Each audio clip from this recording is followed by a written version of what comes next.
Hello! Welcome in, everyone, to this week's episode of New Blood by Night. I'm your host, your storyteller, your dungeon mistress. Or, as Villain has so lovingly coined for me, what's up? It's your bitch, Void Doll. Alright, for our brief recap, I'm going to volley this over to Spectre Zero. Can you give us a rundown, brief, for stream? And then we'll dive right into tonight's chapter. All right, so last off, we start our story. We had an incident at the skate park. Aurora, having seen a vision, realizes one of her brand spanking new coterie members is in trouble. Desperately, she searches along with Stone for good old sweet Robbie, our favorite Kindred dentist, soon to be dentist. I'm hoping, knocking on wood. And sure enough, she's able to stop him from killing someone outright, but he has hunted on territory that is not his and that has not gone unnoticed. The kindred of the area gather around, and after a back and forth between Aurora, she agrees to meet with their leader to see if they can work something out.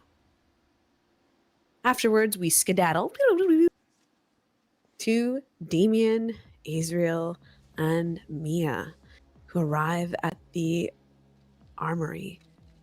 And boy, oh boy, does that become very interesting as they're walking around, noticing things here and there. Azriel having a few, I'm going to leave the details for y'all to check out on the YouTube. Azriel notices a few things, but decides to investigate further. And after possibly a body, some disciplines being heard, he becomes lost. As this is going around, Damien uncovers another clue, or maybe the clue finds him, of his past. And as he talks with the shadows of this past, revelations about his background begin to surface as something familiar begins to stir. Realizing that he continues to pull on the thread, and just before he's on the cusp of revelation, he realizes something very important, and that is his coterie member is in deep trouble, very lost in the woods. And they encounter some supernatural beings. For all of you who love those V20 stuff, check out the VOD. I'm sure you'll check out last episode. You'll appreciate those tidbits. And at the end of the day, while Azriel gives his findings to Damien also strikes a deal that, who knows, could be good, or it could lead to something pretty awful. Meanwhile, we go back to the church, and there, Aurora sits and watches as Robbie discusses with this very ethereally beautiful priest. And Mori coming in, reassuring Aurora, being the protector, the awesome assassin that she is, vigilantly watching and waiting to see if anything happens. But nothing does. In fact, the priest is very friendly. Who has even heard of a kindred priest? Interesting. So as his business concludes with Robbie, Aurora and him have an exchange. And oh, is it an exchange? Something that could be useful, could be hurtful. And at the end of it all,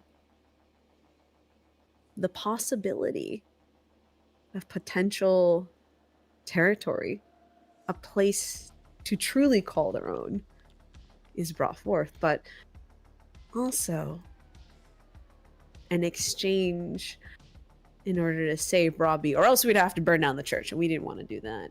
Or did we? And I think that's about it. Did I miss anything? Nope, I think it's good. You can have a storyteller willpower for your brief recap. Thank you. They'll make sure you add yours. Sorry. In this chapter, gosh, where do you want to start? Aren't Damien and Azriel on their way to Elysium? Yeah, but we're currently grabbing like body parts and we're being watched by something, but we don't know what.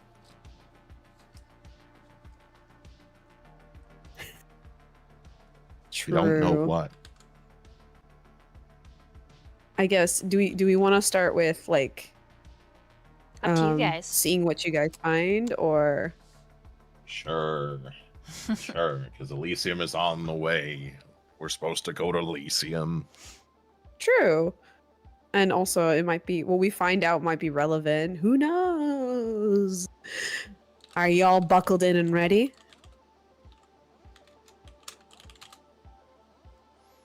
Oh yeah. Yeah. Methinks Let's so. go. All right. Okay. Then deep in the woods, we begin tonight's chapter. Azriel and Damien, you have gathered as much as you're going to gather of the remains of that person in the woods. Mia has stood watch diligently. She has motioned for the both of you to hurry a few times. Her gun is in her palm, and she is tracking the woods, clocking something that perhaps the both of you heard. But she clearly has not seen, and neither have either of you. I need both of you, once you link up with Mia, moments before you head out, to roll a wits and awareness, please. Real quick question, too. Was there any part of the corpse that remained that we weren't able to get a hold of? The missing pieces. Oh, okay. Yeah. Question. Do I get any sort of circumstantial bonus due to Eyes of the Beast still being active? You'll get a 2 dice, actually. Okay.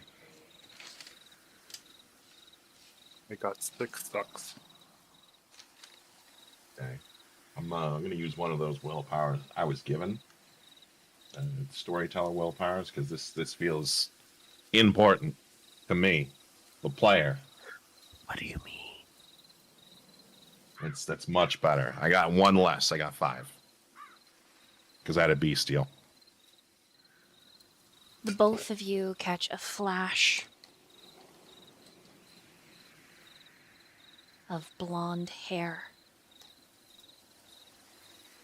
thick sunglasses,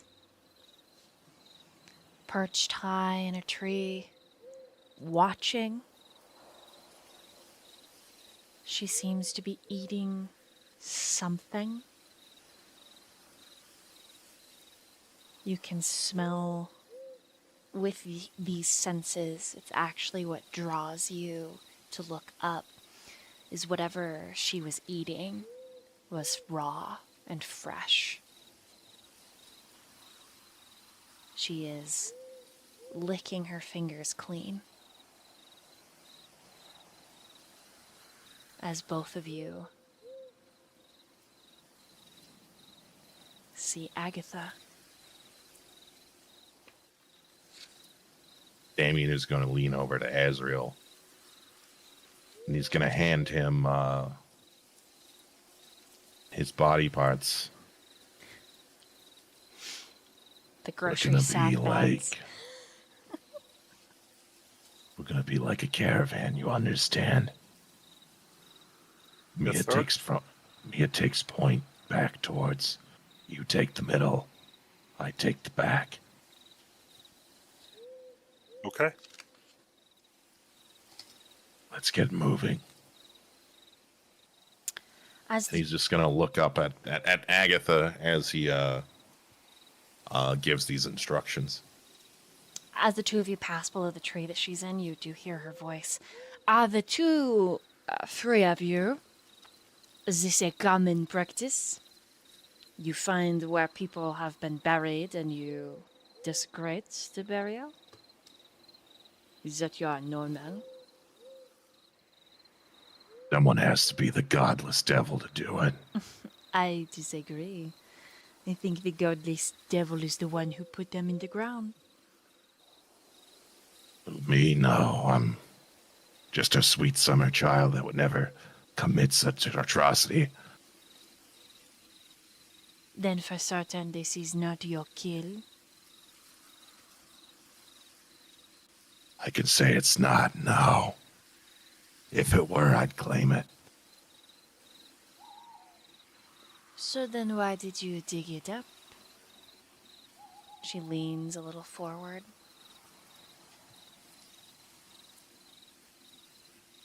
Science is fun. I like forensics, so maybe I'll make a stew out of it when I'm done.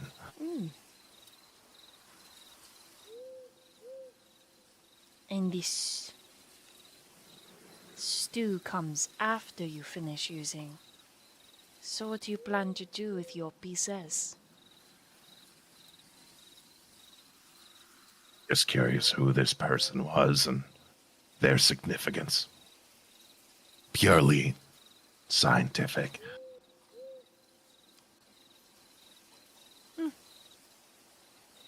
Interesting.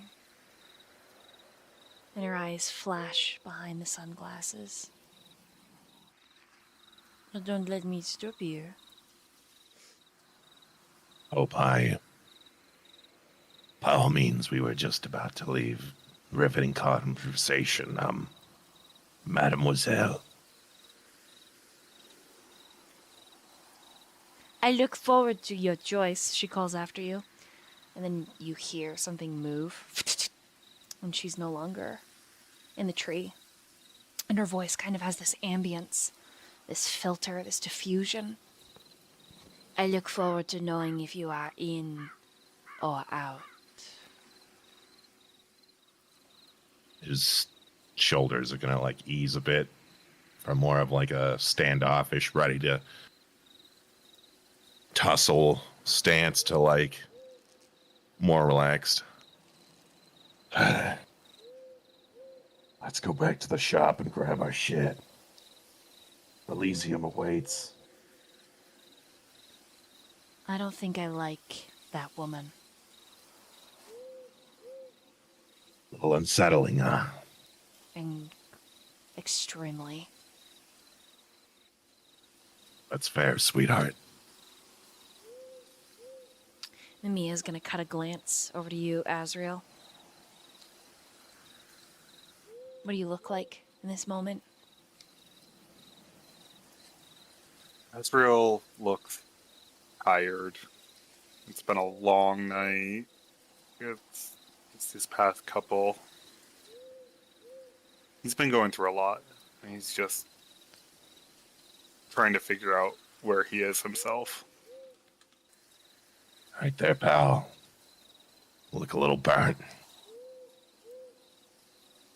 You know, just a lot going on.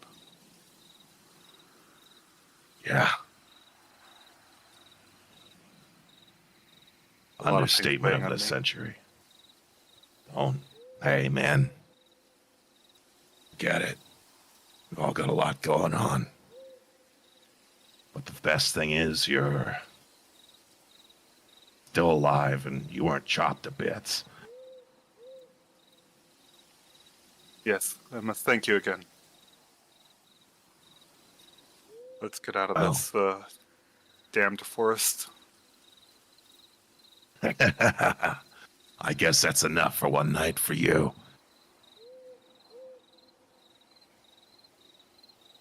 I didn't like the confrontation with those spirits. Felt quite a bit powerless. We can all feel powerless at any point in time, bud. Don't worry. We've all had those times.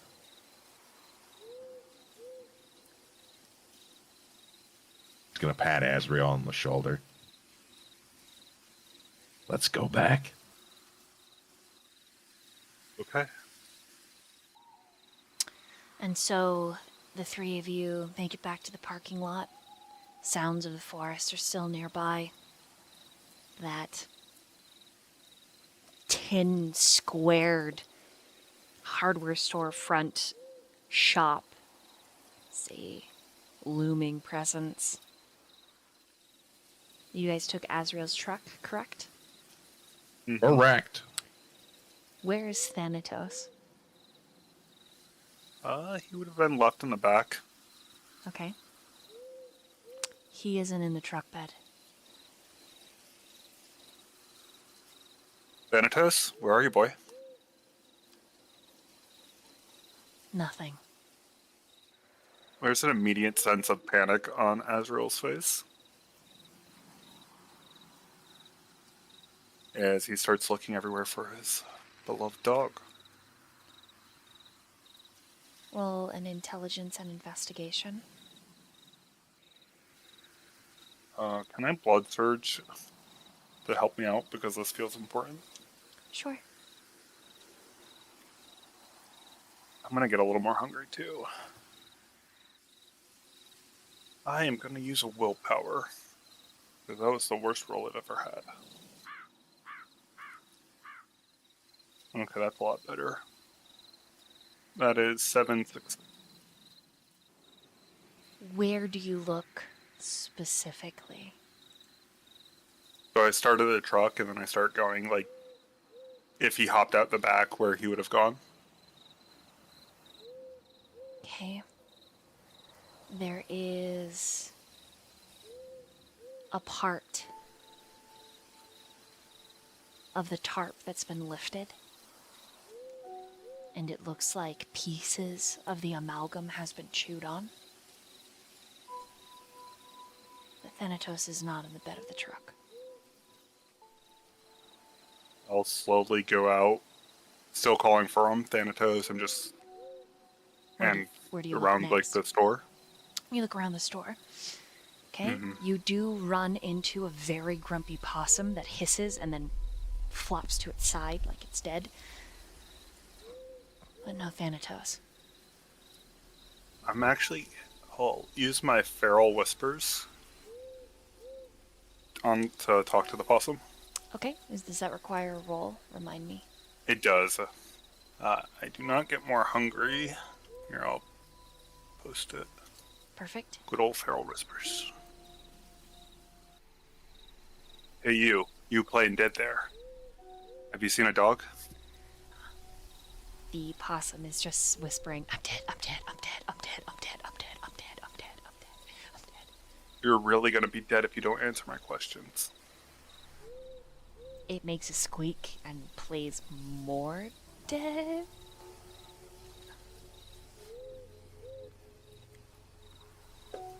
I can hear you. Go ahead and roll an animal ken and charisma.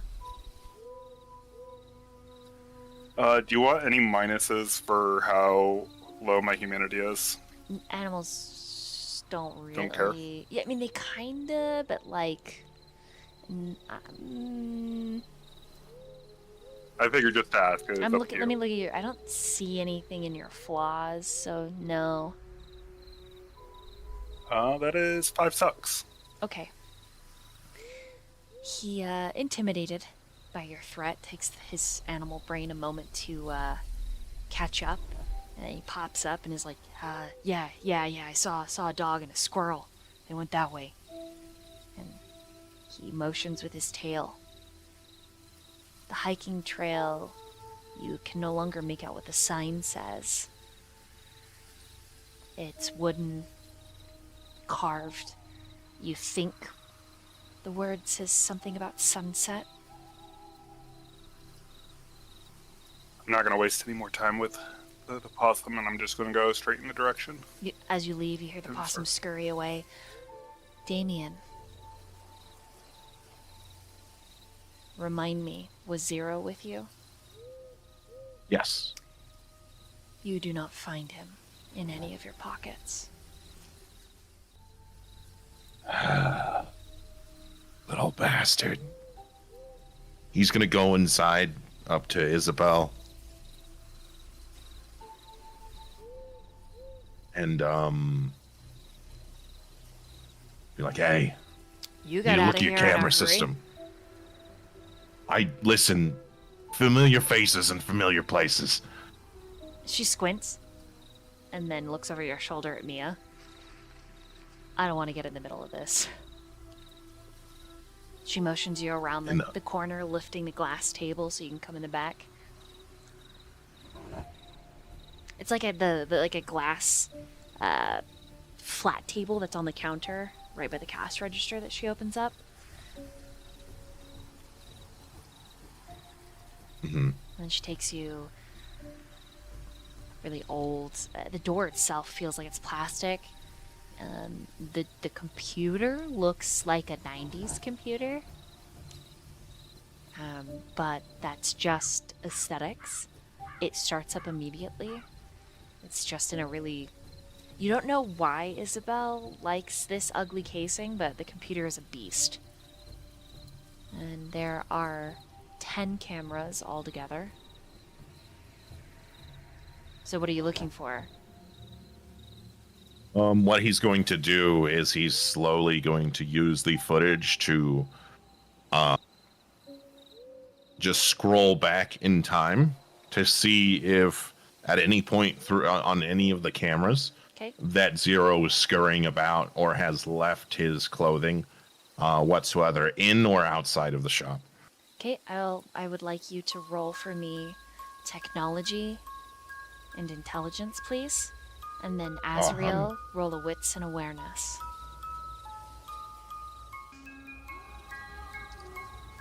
That is 4 sucks for me. Okay, and Damien, what'd you get? I got 4. Alright. Azriel, you find down Sunset Trail tracks. Large, medium-sized dog. It looks like at a basic trot, there's a really unfortunate smell the further you hike down this narrow trail. It opens up to the shoulder of the trail where hikers would probably take load-offs on the benches that have been... They're old, these benches, but they've been built out of wood stumps. Probably could seat several people. The trail of the animal breaks off here. And on one of the benches is a piece of the amalgamation.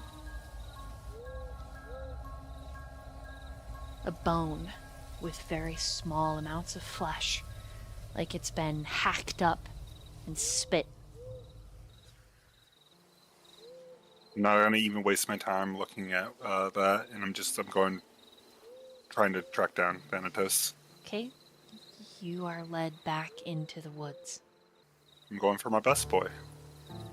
It is quite the perimeter. And the edge that you walk, it's not distinct at first, this trail. But then it comes into acute focus.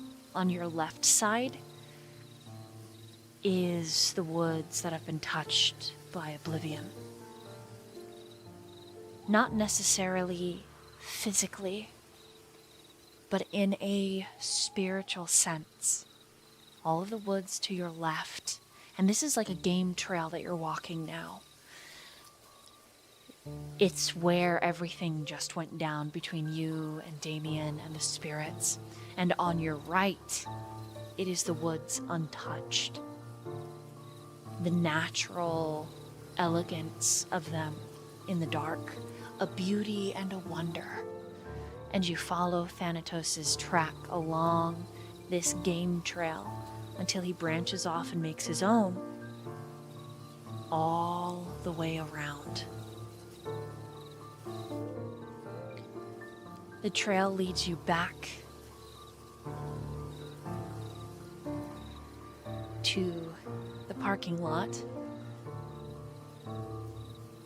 and your truck.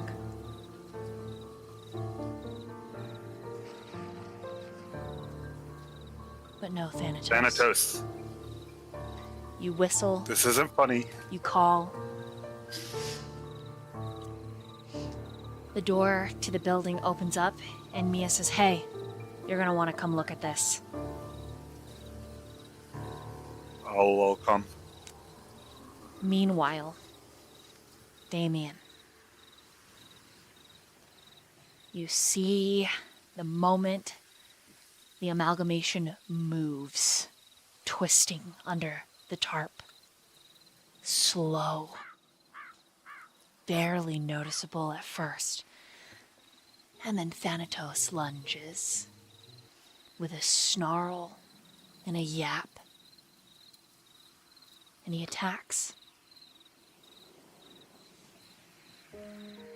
And several moments later, after making this howl and cry, Zero comes loping out of the woods. Bloop, bloop, bloop, bloop, bloop, bloop, bloop. The dog and the rodent discuss.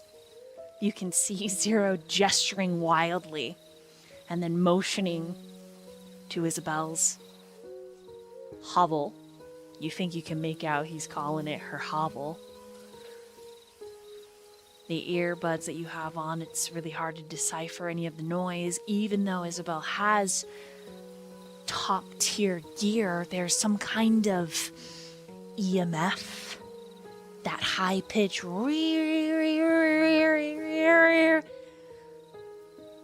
When the amalgamation twitches again, Thanatos attacks it. And then Zero crawls in to the truck bed after Herculean effort. And he has... where he gets it, you aren't sure. But he takes the taser and he just stabs the amalgamation with it.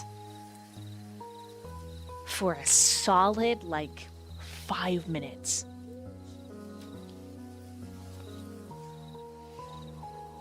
And then there's a moment where Agatha shows up. Like there's a skip in the recording. She's talking to what looks to be both animals. Zero's seated on top of Thanatos' head, holding onto his ears. And at one point he gestures wildly, which he tends to do. And Thanatos growls. And then the video glitches. And there is no Agatha. And the animals are not in the truck bed. And there are several empty moments of airtime.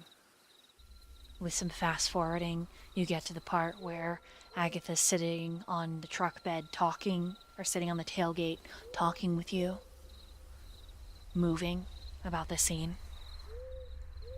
On a different camera, you do see the moment Zero and Thanatos are dragging a large chunk of the creature into the woods. And there's quite a bit of distortion. The shadows are too long. There's fuzz, like an old 80s film around the edges. Black lines that roll up and down. And behind you, Isabel says, That's weird. My rig isn't... My rig should be able to see this in night vision, but this looks like trash. And that's about the point that Azriel steps in to the tiny surveillance room. Mia's the first to break the silence, looking at Isabel. Do you have game trails? Well, I mean, my dad has them. Good. Can you pull up? And Isabel leaves to go pull up the videos. what do the two of you do? Tell me you have something for me, Damien. There's a whole lot of something.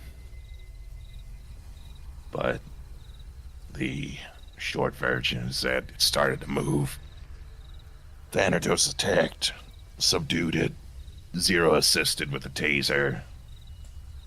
They spoke with Agatha.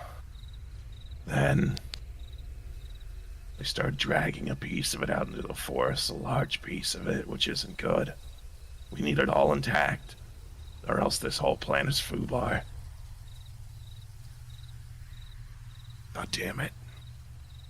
Makes sense with what I found. I followed a trail all the way around the place, back to the car, but I didn't find anyone. And you can tell Az is just like twitching. Alright, we'll find them. I understand you're worried, but we'll find them. And he's gonna follow after Isabel. Az will follow you as well. You find Isabel in the storage room that opens up into what feels like an above-ground basement filled with things for hunting. Large bear traps, silver shavings, lots of religious iconography hanging from the walls. Okay, I looked and Game Trail went dead about 30 minutes ago. But right before that, this is what I got. And she hands over an iPad, and playing on the screen, there is a bright, glowing orb that approaches Thanatos and the large chunk of the amalgamation. It gets so bright as the orb wisps down towards the amalgamation that it seems to glow like daylight. Instinctually, Damien and Azriel, you squint as there's a flash and the trail cam goes dead.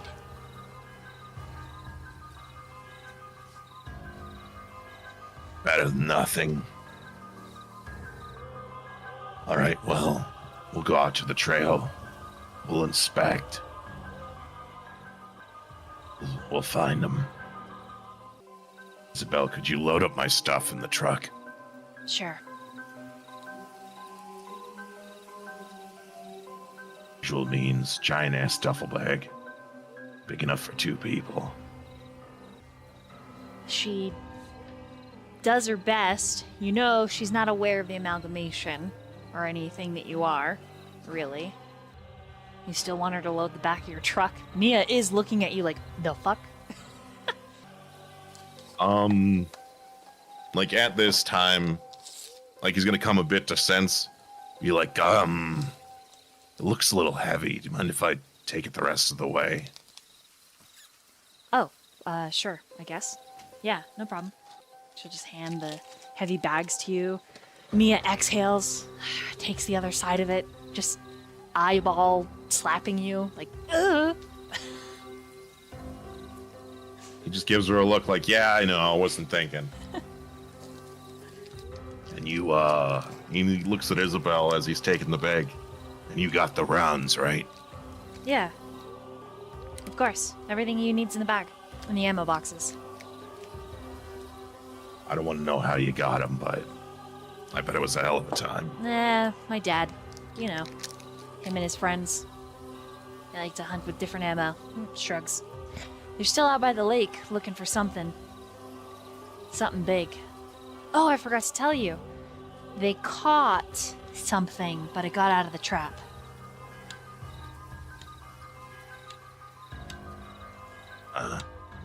Probably best. Yeah. Either Anyways, way, it's good to see the two of you together again. She gives you a little flash of a grin. yeah, You be safe. There's weird stuff going on out there. Of course, no problem. And as he puts the bag, like, into the bed, he's gonna pull out the sawed-off shotgun, pop it open, and just load up 2 of the dragon breath shells. Time to hunt. Time to hunt.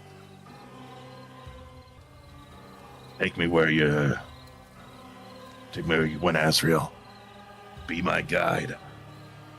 I will lead the way. All right. So you head out onto the trail. The same diffusion, hazy feeling. You walk the line. On your left, everything that's been touched by oblivion, and on your right, a thriving, nighttime enchanted wood. Only this time, I need you both to make a wits and awareness, and if you are using Eyes of the Beast, you get a circumstance bonus. I would like to stop using Eyes of the Beast and use Sense the Unseen at the moment, unless I can use both simultaneously. I'll allow you to use both. I'll use Eyes of the Beast so I can start seeing in the dark as well. Okay. Forget to go after. So you said Wits and Awareness? Mm-hmm. Was it 2 dice bonus for the Eyes of the Beast, you said? Correct. That's good. 7 bucks. Yeah, it's good. 5, yeah. 5 and 7? Mhm. Okay, that same tiny creek. That same one. Only a little further north. You find Puppy Trail. Thanatos' paws.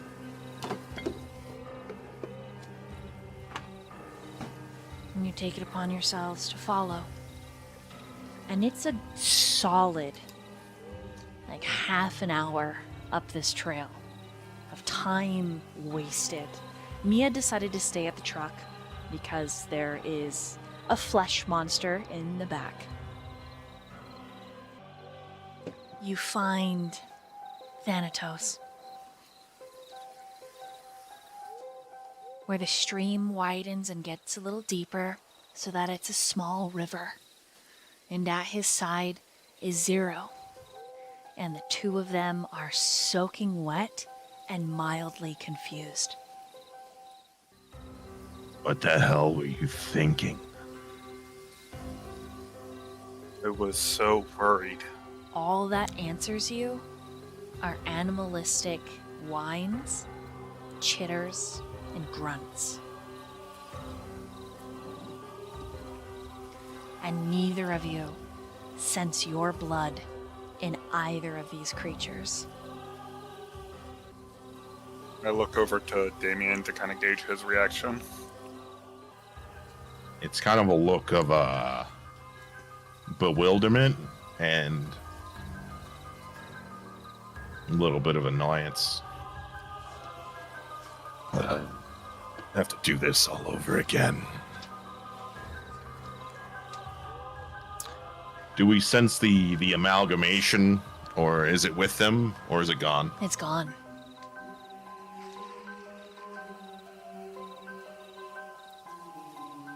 To approach your animals, you need you to roll charisma and animal ken.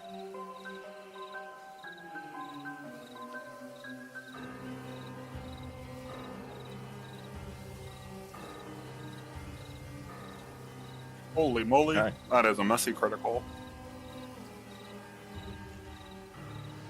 That's 10 sucks though.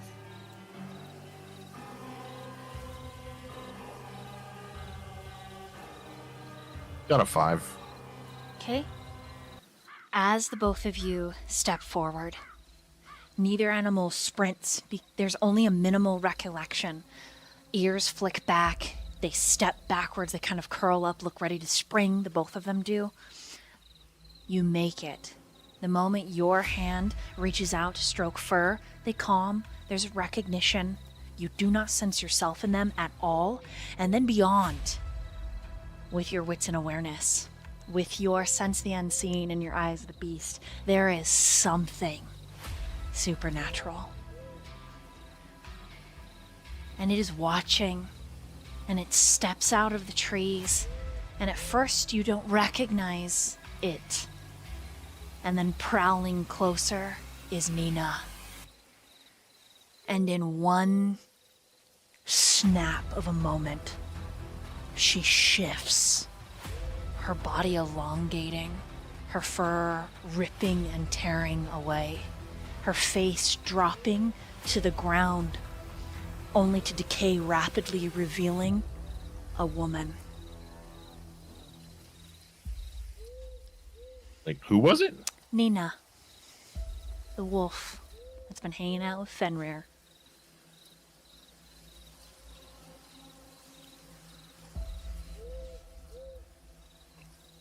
Interesting. I had a feeling there was something different to you.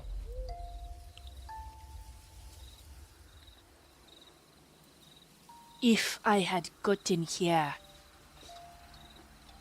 a moment later, Gaia would have claimed them. And you can see that her shoulder down on against, like, in between her breasts is all ripped open. And she's, like, covered in hives, like she's been attacked by poison ivy. She doesn't have a stitch on. She is very natural, so furry in places that are not beauty standards of the average woman. But she seems very comfortable, and she is quite pregnant.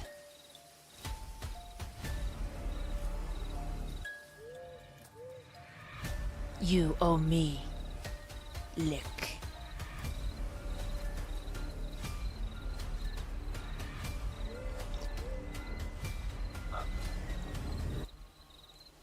It's been a while since I've owed anyone anything. Her eyes in this form are still lupine yellow with flecks of amber, and they are quite wild. What happened? You're running with spirits. Called them.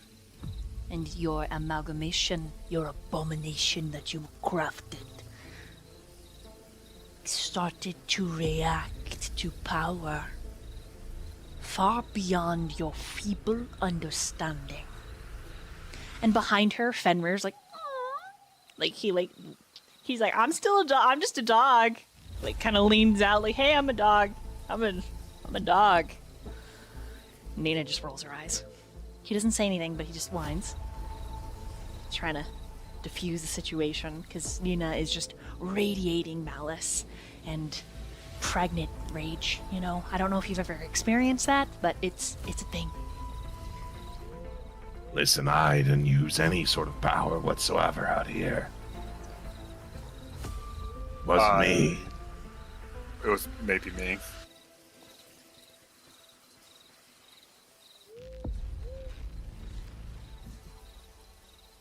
I am here Are you- for my kin. His pack I protect. And if you don't mind my asking, who is this kin? She points at Fenrir.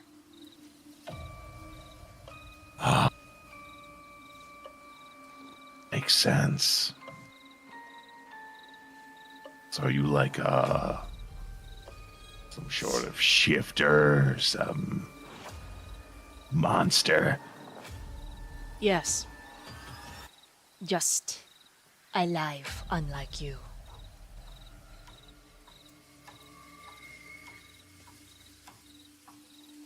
Lucky to have a beating heart.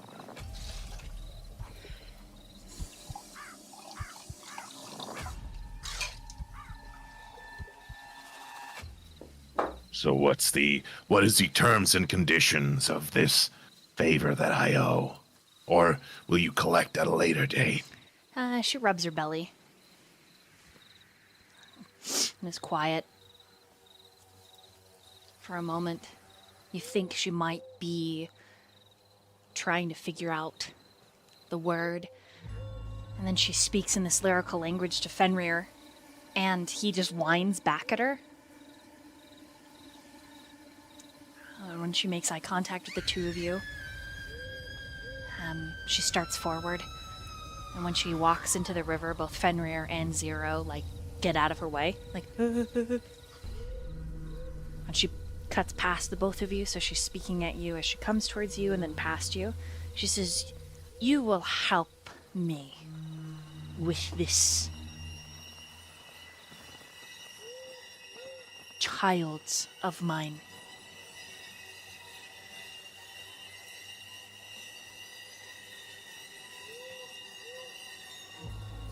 I mean,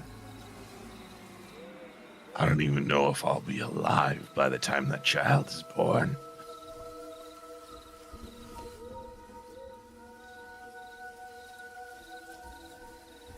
Figure it out.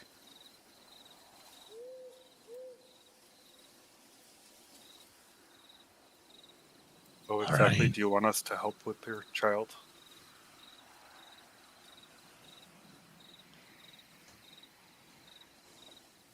She's quiet for a minute. Roll what's an insight?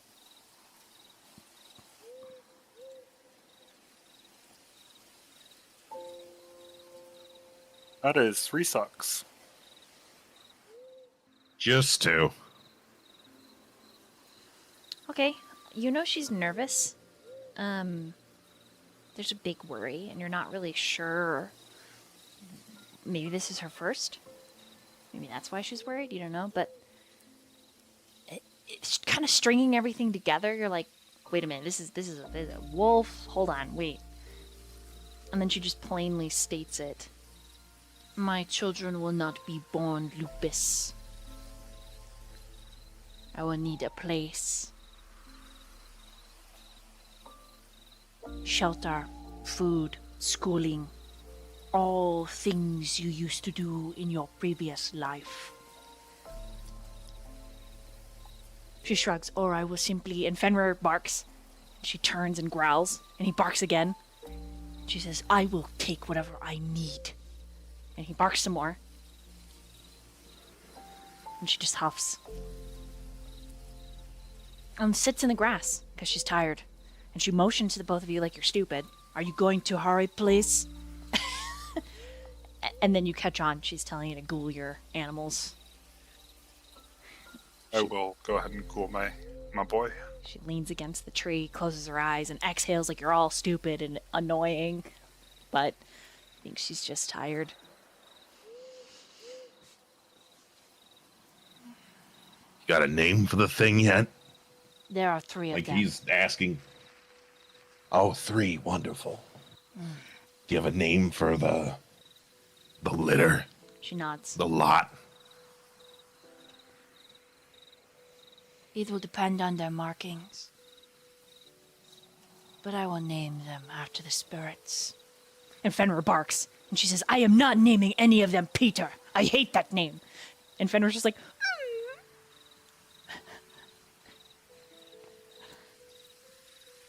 All right, you can name them whatever the hell you want.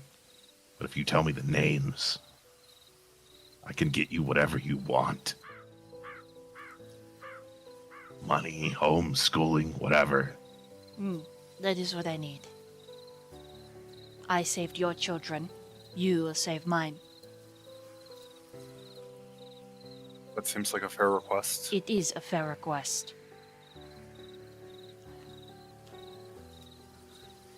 Lucky enough, Yes. when I was training in medicine a little bit, I can help if that's an issue as well.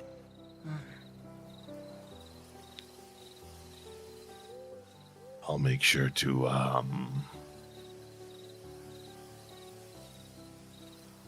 Like he busts out his phone. He just makes a note to himself.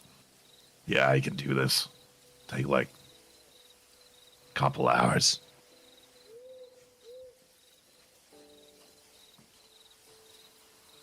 Names are important, though. Doesn't matter what you name it.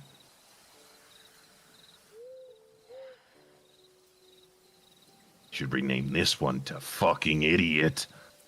And he motions to Zero. Zero's like blinking, and he's like, "What is it? What? Oh my God! I saw a light. I saw a light, Damien. There was a light. I was dying. I was dying." Throws himself into the water. Starts to float away.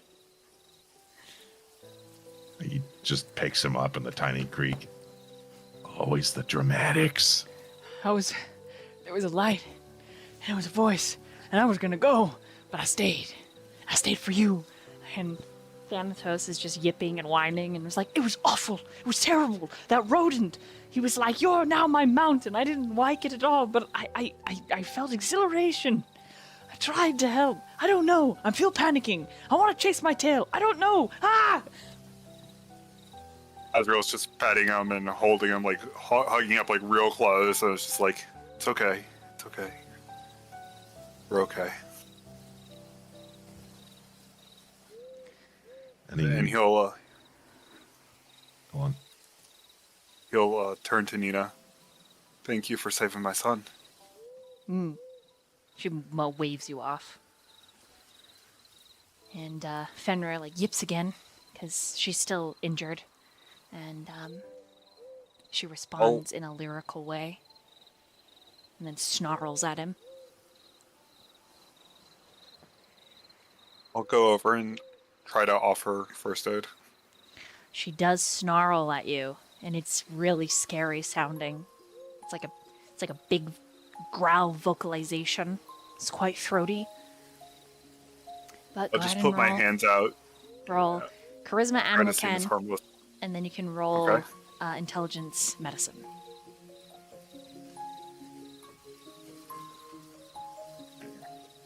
The animal can. That's 5 sucks. Okay, she's still making that throaty vocalization as wolves do, but she's not killing you. And the ears they're forward and flicking. They're not just flat, so... Can I add my specialty to this for the medicine roll?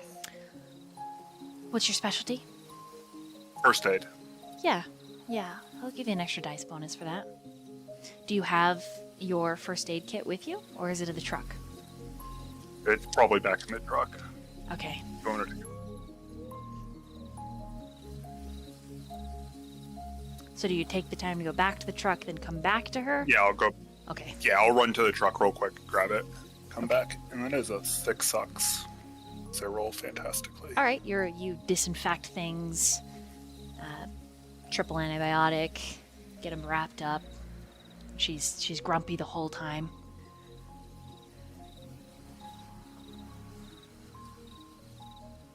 But you can see, like, it looks like Poison Ivy, like, tried to strangle her. Yeah.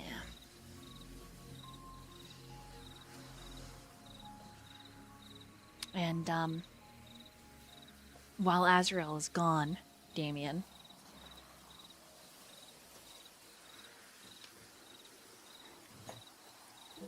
she asks you why you need their names.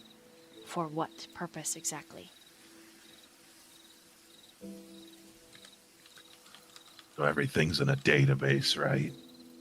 And once names are entered into a database, it becomes a permanent thing within governmental and federal servers. What I can do is manipulate those names after they're born and essentially enter them into a system. Or not, that's all your preference. Once they're in the system, they'll be registered. And once they're registered, I can apply funds to those names from generous benefactors, if you will. Okay. She gives you the closest common language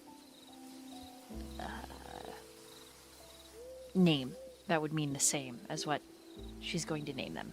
And it is Luna, Atlas, and Orion.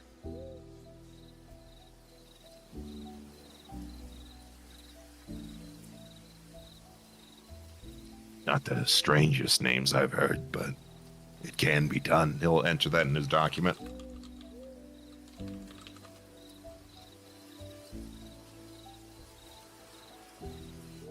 Satisfied with that, she shifts back to a wolf, and you can see like big grooves where she's been bitten into and clawed into in her lupus form. Ah, man, she's just tired. She just is tired. And then Azriel returns, is able to shave areas of the fur so that you can mend her best you can. And then 3 dogs and a ferret later, you guys are on your way back to the truck. Nina does push her thoughts at both of you now that you know she can speak.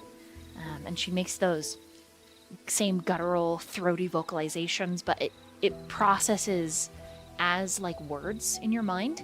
She doesn't like this amalgamation idea. She thinks it's stupid. The amalgamation is evil, is what she says. It's wrong and evil. And if not for Fenrir, she probably would have destroyed all of you. But now, you're going to help her, so she won't destroy you.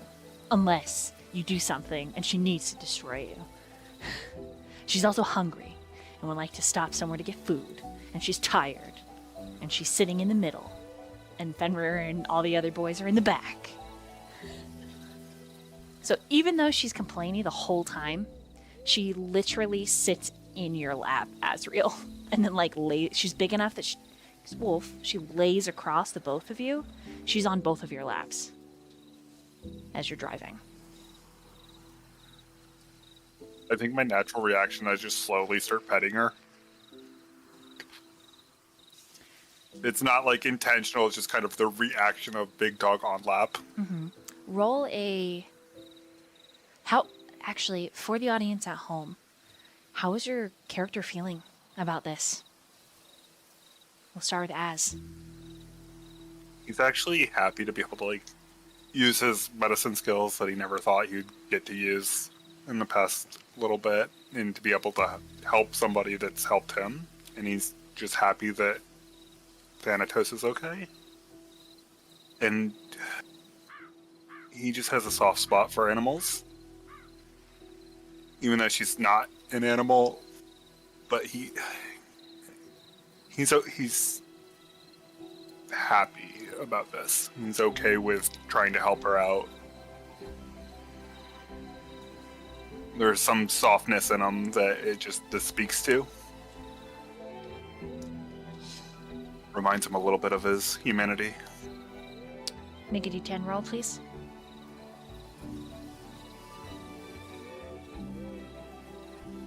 That's a 10. Okay, hold on to that. How does Damien feel? I think for Damien at this point, the puzzle for him is still completely an enigma.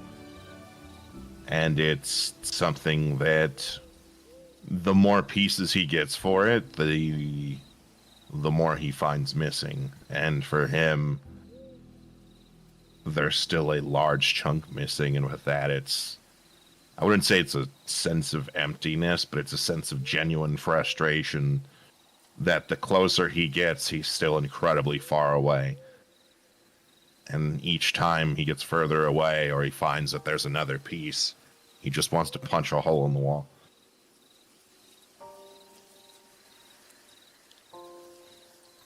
Okay. And so, as you drive and leave the forest, for Azriel at least, something incredible happens. You gain a point of humanity.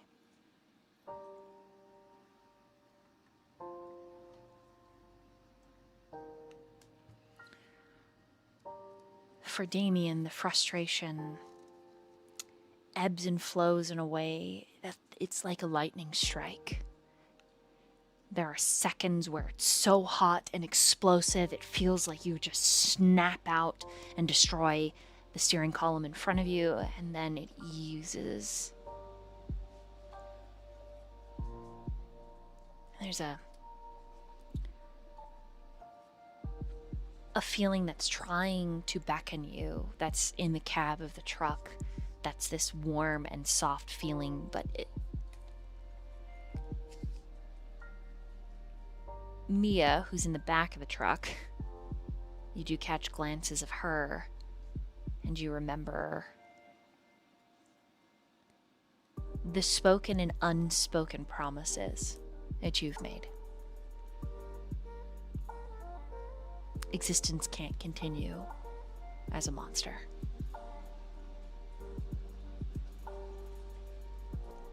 And she looks just as dreary and pissed off as you.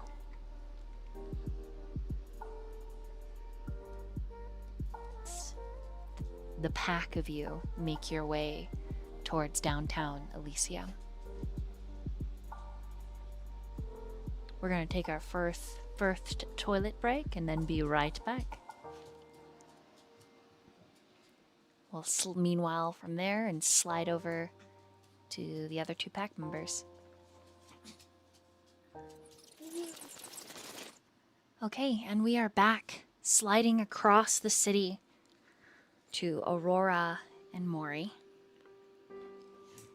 I believe your negotiations have concluded with the bishop, unless there's anything else you would like to do while at the church. I have something, but does Mori have anything first that they'd like to do? I mean, not really. Like, her, immediate thought is she has already scouted out the area. I would like to look over it once again with Sense the Unseen and see if there's anyone invisible kind of stalking about. Okay, go ahead and roll. Will do. Let's see. Wits and Aspect, which, isn't the biggest pool, but it's something.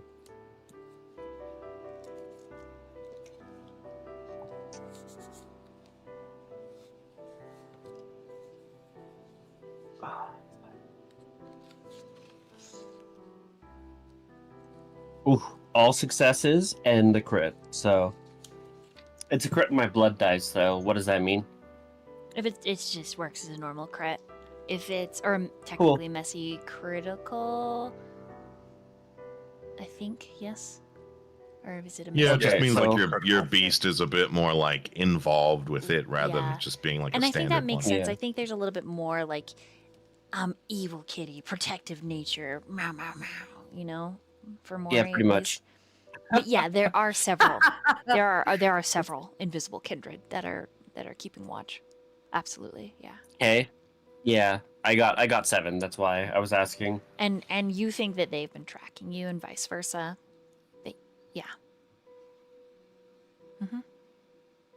All right. So they can also see invisible? Mm-hmm. Interesting. Yeah. There's 3.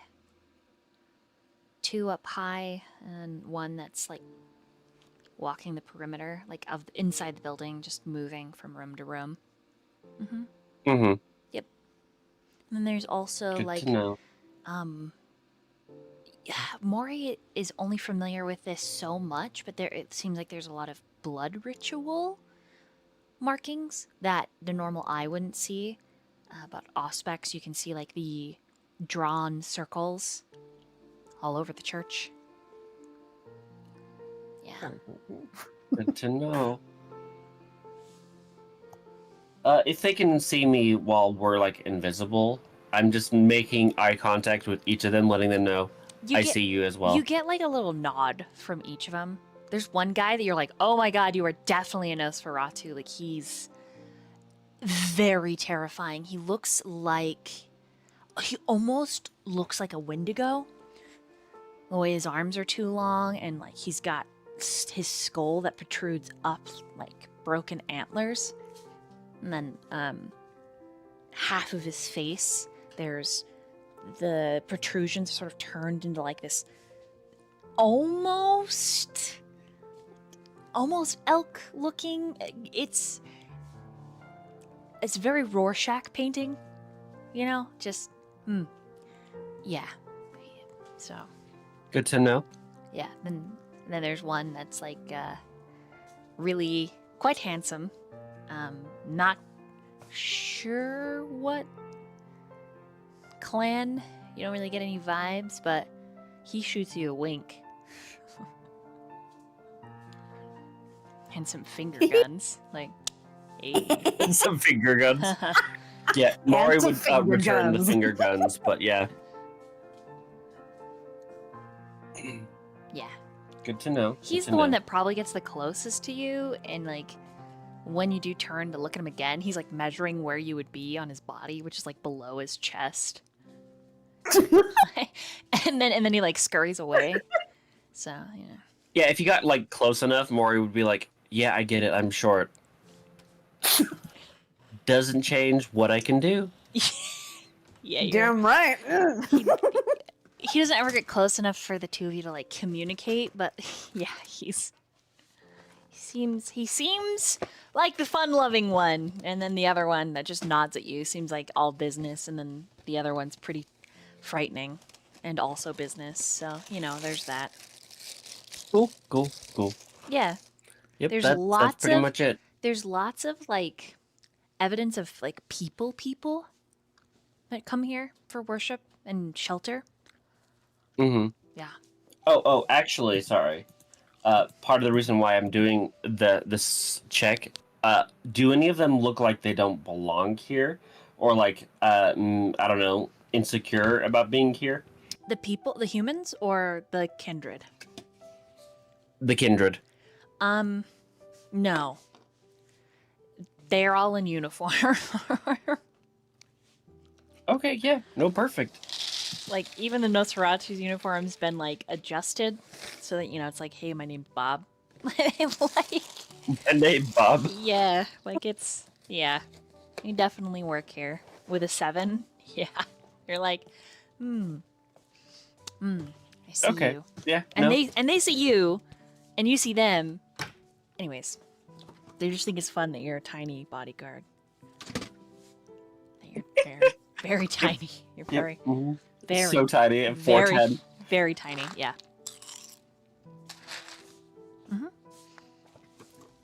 Yeah, no, that's it. I just wanted to check and see if like we had unwanted guests.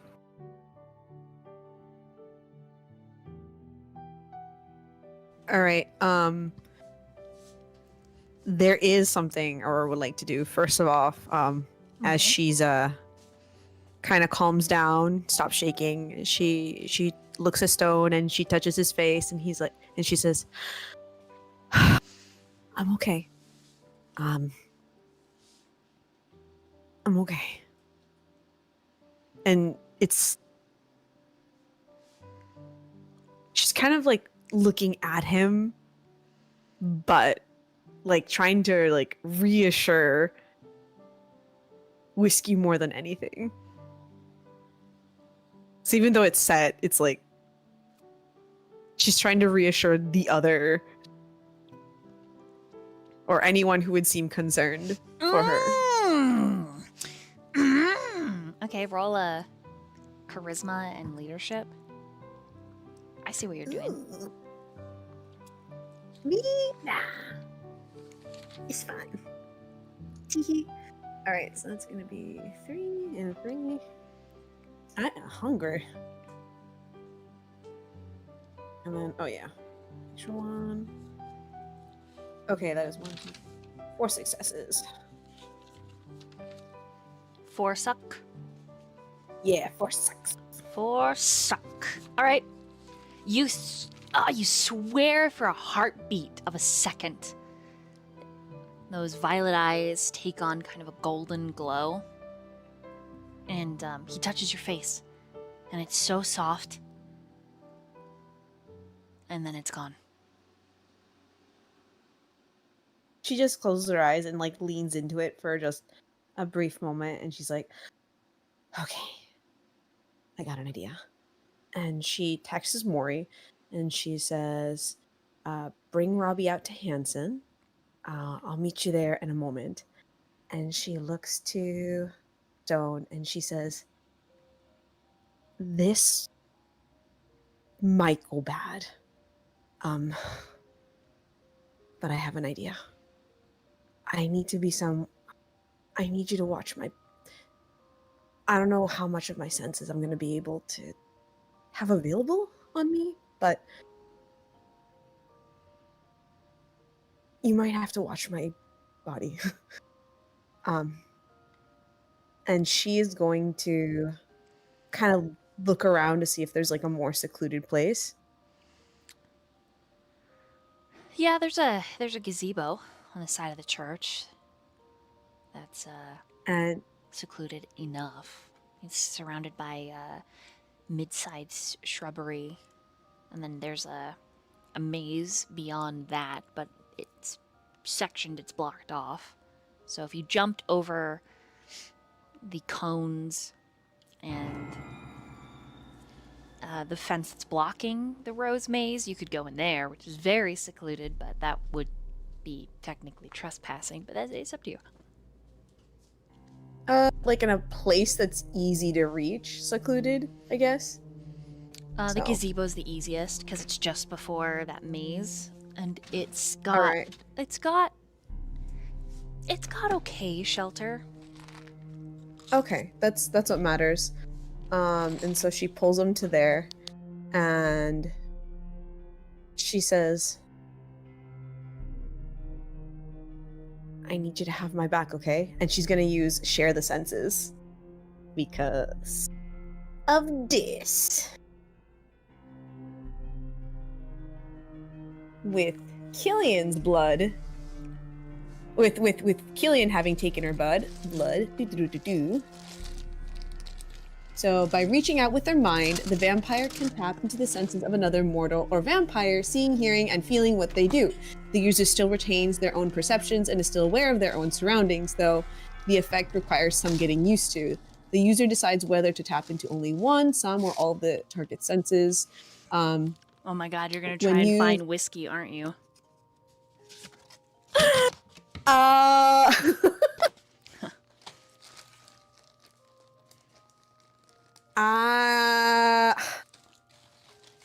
Hold on. I hadn't actually thought of that. Oh, It was actually even more dangerous because Killian with her blood, didn't he? oh, so you're gonna try it with Killian? Mm-hmm. Oh, Mm-hmm. that's exciting. Yep. So it's a roll of resolve and aspects. Difficulty 3. This difficulty I do need to do a This difficulty can go up depending on the distraction, distance, and since I'm near the church, and other factors such as the amount of the user's blood that remains of the target. So I'm doing it now while it's fresh. Oh, okay, make your rolls, and then what does he gotta roll? Okay, so the target usually remains unaware of the intrusion, but since the unseen can allow the passenger to be noticed. To get rid of an unwanted rider, the victim must beat the intruder at a wits and resolve versus wits and resolve roll. An aspect user thrown out this way cannot make another sharing attempt until the next night. So basically, he has to notice me first. And you decide the difficulty, so it might work, it might not work. Damn. I No, don't that's know. great. Go ahead. All right, so resolves and aspects. Yeah. She does not very much. She does not really not keen on this guy, but she's gonna make it count. Ooh! Oh my god! I got a messy critical, and it's 1, 2, 3, 4, 5. I rolled really well. It's 9. 9 suck? Yeah. Wow, okay. Invested in resolve, baby. And how long are you gonna do this?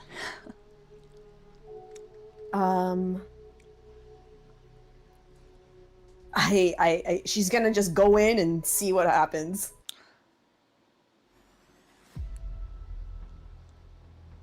This is her first time, so I will say, if you want to raise the difficulty because this is her first time, that's totally fine.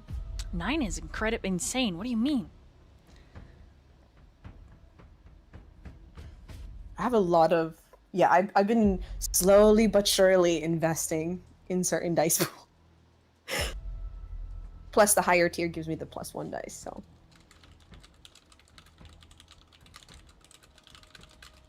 So for those of you at home, Aurora does have 4 resolve and 3 in aspects, plus she gets the +1 because of the higher if you guys decide to play the game, if you in the higher tier, we get the extra dice, and I crit in just one of those, like 2 dice, therefore automatically giving me a 4.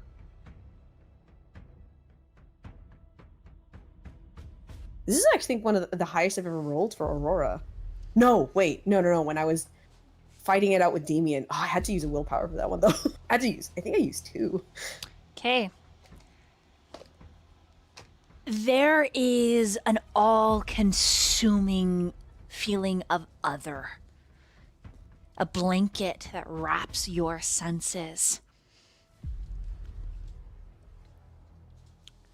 You were allowed, and you are allowed, to linger at the church as long as you would like.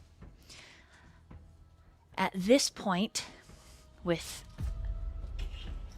all of the poking around, pacing, walking, I would say you're, an hour longer, maybe, at the church? Yeah. Okay. Killian is somewhere a little cold. He isn't alone. There are fluttering feelings in his chest and an ache. It feels this ache like sorrow. And then your eyes roll into the back of your head, and your mouth drops open, and your spine goes loose and rigid in this unnatural pose. And you're looking through Killian's eyes. Seated in a chair in front of him is a Kindred. And this Kindred is injured, has been bitten several times. And Killian, it sounds like your own voice, but it isn't, says, I hate to do this, but you have to understand that there are rules, and you cannot break them. Breaking them bears a consequence. And he's very calm and polite. That sorrow fires off again as he moves forward, and he's got a cleaver in hand, and he takes the cleaver up to the Kindred's fingers, what are left of them, and he just cuts them like carrots. Innocence are our reason. And he cuts a little bit higher into the actual palm, and the Kindred is hissing and crying out. His bonds that the Kindred is fighting against are like burning into his skin. They seem to have some kind of supernatural pretense. And Killian is just cutting him like a carrot up the arm. To take the life of an innocent is to bear an impossible sin. These hands committed murder, and so you shall no longer bear arms. And he cuts the Kindred all the way up to his shoulders until his torso is just a stub. And Killian moves over to this wide sink, drops the cleaver in it, and then starts praying. As the Latin words tumble out of his mouth, there is a bloodlust that rises and another great sorrow that thrums through him. And the kindred starts to complain and hiss. And Killian turns after he's washed his hands. And he's stripped down to the very base of his priest robes. And he's listening to this kindred just wax on. And finally he goes, interesting. Well, let's have you discuss that with God then. And in a wicked fast move, he breaks the leg of the chair and runs the kindred's chest through with it, putting the kindred in torpor. And then he lays him on the basement floor. Says the wicked are always punished. And you bear your sins. And he stops. And he looks around. And he does a full circle. And then in the corner of a room, an entity that was invisible steps from the shadows. And he says, Caspian, are we alone? Caspian says, Right. yes, sir. And Killian, does another spin. And then he looks at the kindred that's in torpor, sees his assets. And he knocks on the door's like unlocked, and there's like a spell that's let go, and then he steps through, and he's still he's like strange. Curious. Most curious. Yeah. And he moves to a subterranean office, bedroom, where he disrobes, and there's a bathtub waiting for him that he steps into.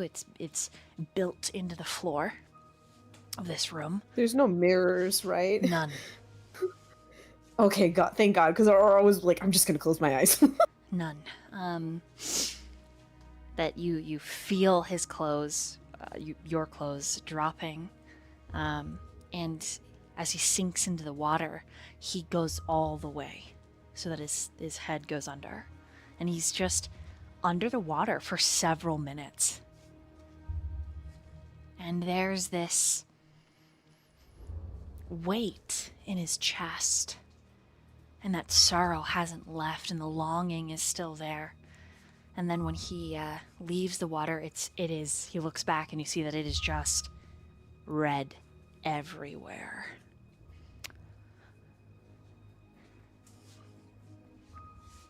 And then he moves to a restroom area where there is a full-length mirror, and he looks at himself in it. Oh yeah, I think that's when Aurora's gonna tap out. She's gonna be like, nope. Yeah. For some weird reason, despite this very abrasive form of intrusion, Aurora just, I don't know, there's something about looking back and not seeing someone else's body that does make her feel kind of bad for doing this a little bit. The last thing that she sees is actually as he's reaching for a razor, a straight razor on his sink, and he captures it between two fingers and he runs it across his chest. It's the last thing that you see as he's praying.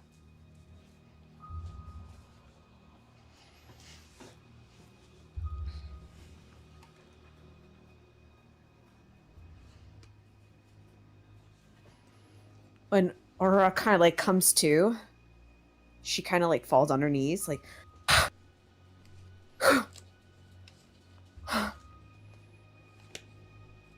and she looks at Stone, like, rattled. He's watching you with curious violet eyes. The question, "Are you all right?" written over his expression.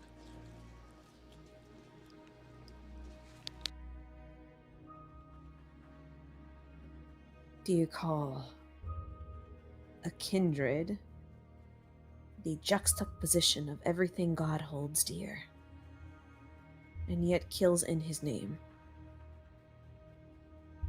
Hurts himself in his name. Have you ever heard of something like that?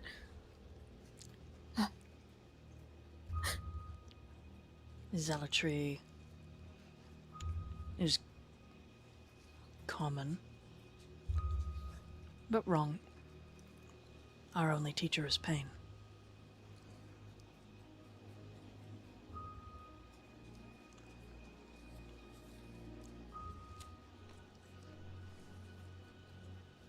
I think you might like him more than you think.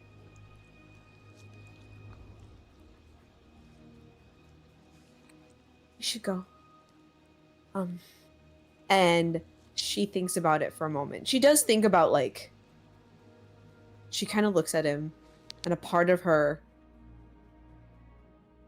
wants to do the same thing, but she... Yeah, she's gonna ask if I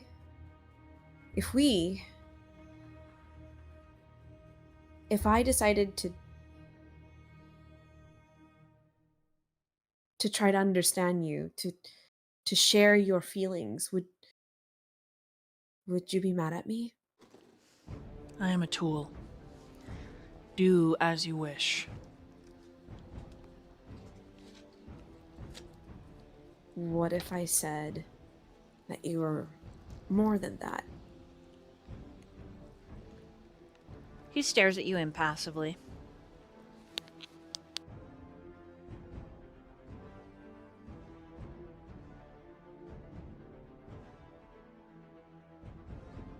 She kind of looks at him.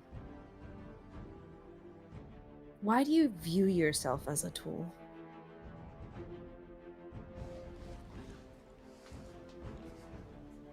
I am an instrument to be used in the name of our Dark Mother. Who told you that? Her teachings. Did she come to you and ask? She does not ask. She demands.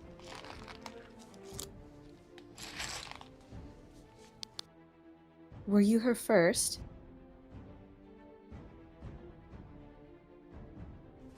He smiles, big fangs flashing. And he says, heavens no. Her first was the Dark Father.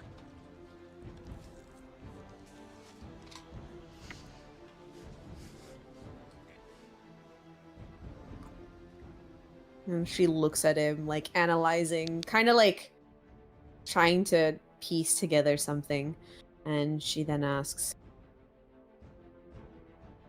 how did you come into this life? I was murdered like you. Like all of our kind.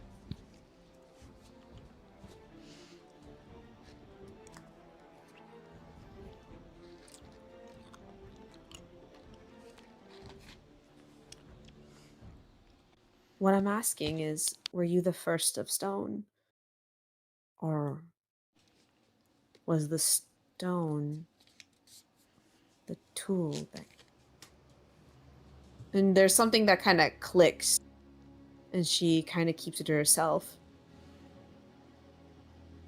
And she says,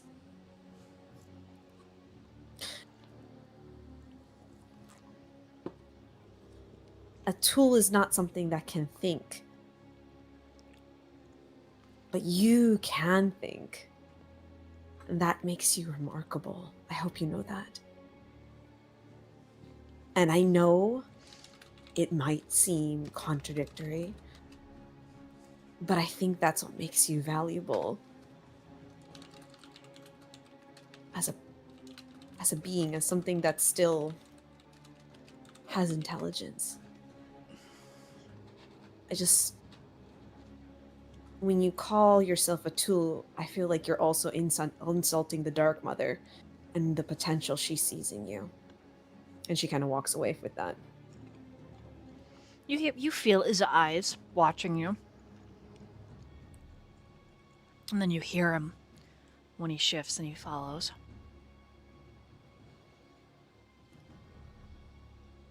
And then she's gonna go towards Hanson in the car and see if she can meet up with Mori and Robbie. Okay, Hanson is not there. He's off. Of course. He's off doing something else because he's been doing stuff. But meanwhile, we'll go over to Mori. When you get that text message, Robbie has been approached by the kid in fishnets, and they're talking. Nice. Just a reminder, we should be invisible. Oh, is Robbie invisible? Yes, vanish. Oh, I thought when The 4th level. I thought yep. when you walked Mhm. around, it like left. Okay, then never mind. He's playing Snake on your old phone. On my old phone, he's taking it from me. Perfect. If you've let him, absolutely, he's playing the Snake game. Yeah, sure. Until the point I get a text, and then I immediately just take it back. He's like, "Oh no!" It's high score. Anyways, Mori looks at the text and says, "Right, time to go." Do I know that Hanson's not outside? Oh yeah, yeah. He didn't get on. He wasn't on the bus with you guys. He wasn't. Okay. I'm going. I don't have Hanson's number, right? No, you have Damien's. Yeah. Just reach out to Damien. Hey, leaving the area. Do you know where Hanson is? But she goes, like, yeah, to go get something. Yeah. Well, if Hanson's not available, I think the idea is to get far enough away from the building that it's considered quote unquote safe. So I think that's what she would do. Also, if it's been an hour since like Aurora left the building, like how long did she watch Killian, right? It was a while, right? Mm-hmm. I would think so. Yeah. I think he would.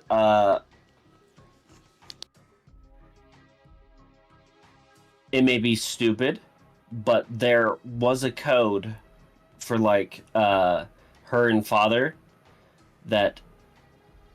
Let's see. That her and father had that pretty meaningless unless you knew exactly what it was for, and she just sends it to his phone. Not like expecting anything, but you know, if he's there. So who does she message? I'm sorry. I was reading. Father Montenegro. Oh. Yep. Just to see. Just to see. Like, there's a certain response she should get back, and if she doesn't, then you know, she has her answer. Okay. Okay, so you send that like encoded message, and then you get a message from Damien that says, go ahead and read it, Vil. Hanson is out finishing up with a job I have him doing. What do you need from him? Mori will just text back. If he's busy, nothing. I didn't know where he was, and I was told to bring Robbie to him. I'll keep him safe, though. Just give it like a thumbs up emoji. Yep. Yeah. Sorry, I forgot that you had retconned that. My bad. Hello? Oh, you're good. Okay, then at your side, Robbie's like, so that's it? Everything's chill now? Like, where's Aurora? She said she'd be out when she's out. What does that mean? I could take you back to... Is she in trouble? It means that... No. No. It means that she's handling something and doesn't want you to be in danger. He looks down. I'm really sorry. I don't know what came over me. After throwing up all that food, I was so hungry. I'm really sorry. You don't have to apologize. But I do. Like, all of this, the way Bishop Killian explained it, if it was some other kindred, it would be like almost all out war. Like, just terrible. And that would have been my fault.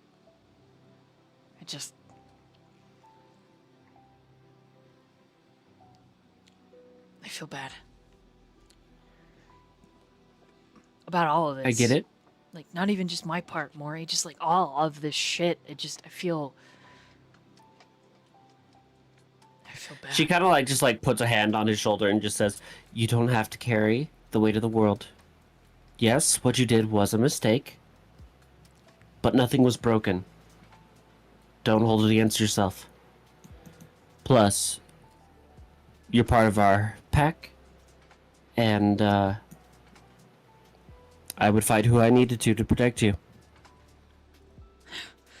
That's funny because you're so, and he just kind of makes a small motion. Oh my god. Right.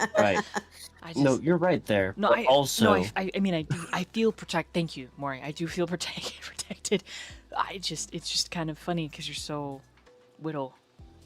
he just deadpan stares at him. Would you like to test this out? And she pulls out Sounds like a 2 steaks and just hey, they won't kill you. You want to fight?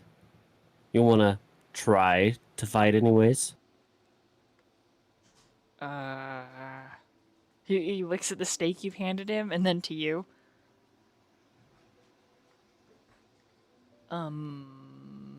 It's good experience. I will say, you'll be needing that if you're going to protect anything you care about. Sure, we could. Yeah. Okay. Right. We'll find somewhere that we can be alone, but also keep an eye on the front entrance of the church if possible. And he's jumping kind of back and forth, all right, okay. Sort of trying to hype himself up, Yep.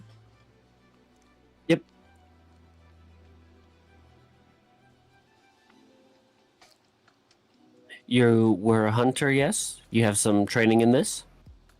Yeah. But I don't want to hurt you.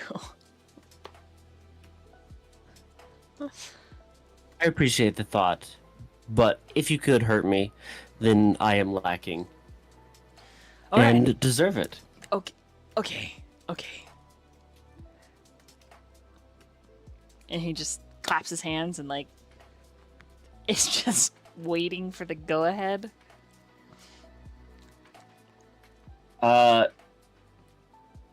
Mori just says, "Don't wait for someone else to attack you." And we'll lunge. Okay. Yep. Are you Just gonna lunge. use disciplines? No, not to start out with. Okay. Given if not to start out with, you can roll your strength and dexterity plus your brawl. Or melee in this case, because you have stakes. Yep. Which she's not as well trained in. Which is perfectly fine. 5 successes. Okay. Robbie's pretty good. He got 4 successes. I mean, you still knock him on his ass, but you're surprised. You lunge at him. He actually leaps over you like a parkour move, lands, and then swipes out. But you dodge, grab him, throw him on the ground using his own momentum, and he's like, "Oh, whoa." Right. Nice. Now let me show you a more efficient way to fight. And she'll copy what he did, but do it a little bit Okay. more like crisp, a little bit more like reaction wise. It's just the speed is two times what he did. You can teach the baby celerity by giving him a little bit of your blood, because you notice pretty swiftly he is not fast. He is quite strong. Right. And he does try. Well, it's He's like, he gets into it, right? He's young. He's wrestling. It's fun. But, I mean, he doesn't want to hurt you. But at one point, he does pick you up around the waist and, like, lift you up. And then he feels uncomfortable, which means you kick his ass. it's so funny. Yeah. Well, she's like, well, you seem to have the power at least, but maybe a little bit of speed would help you. I'm fast. I was on track. I mean, I was the slowest runner, but And then she just like activates her celerity and like disappears I could from beat him the- and gets right behind him and just says, "Yeah, you could be faster." whoa, wait. Your invisibleness is because you're fast? That's some Sonic bullshit right there. That's crazy. You mean I could do that? You could. How do I do that? If it just takes a little bit of blood.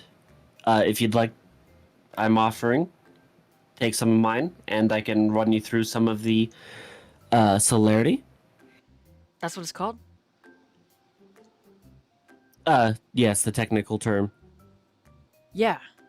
Sure. Okay. I don't have to bite you, right? That's weird. I mean, You could, or I could just cut something and you could drink from that, or I could pool blood in my hand. How would you like it? yeah. Hold on. I think I saw some cups. It's like, you know what? Just I don't want to bite you. That feels.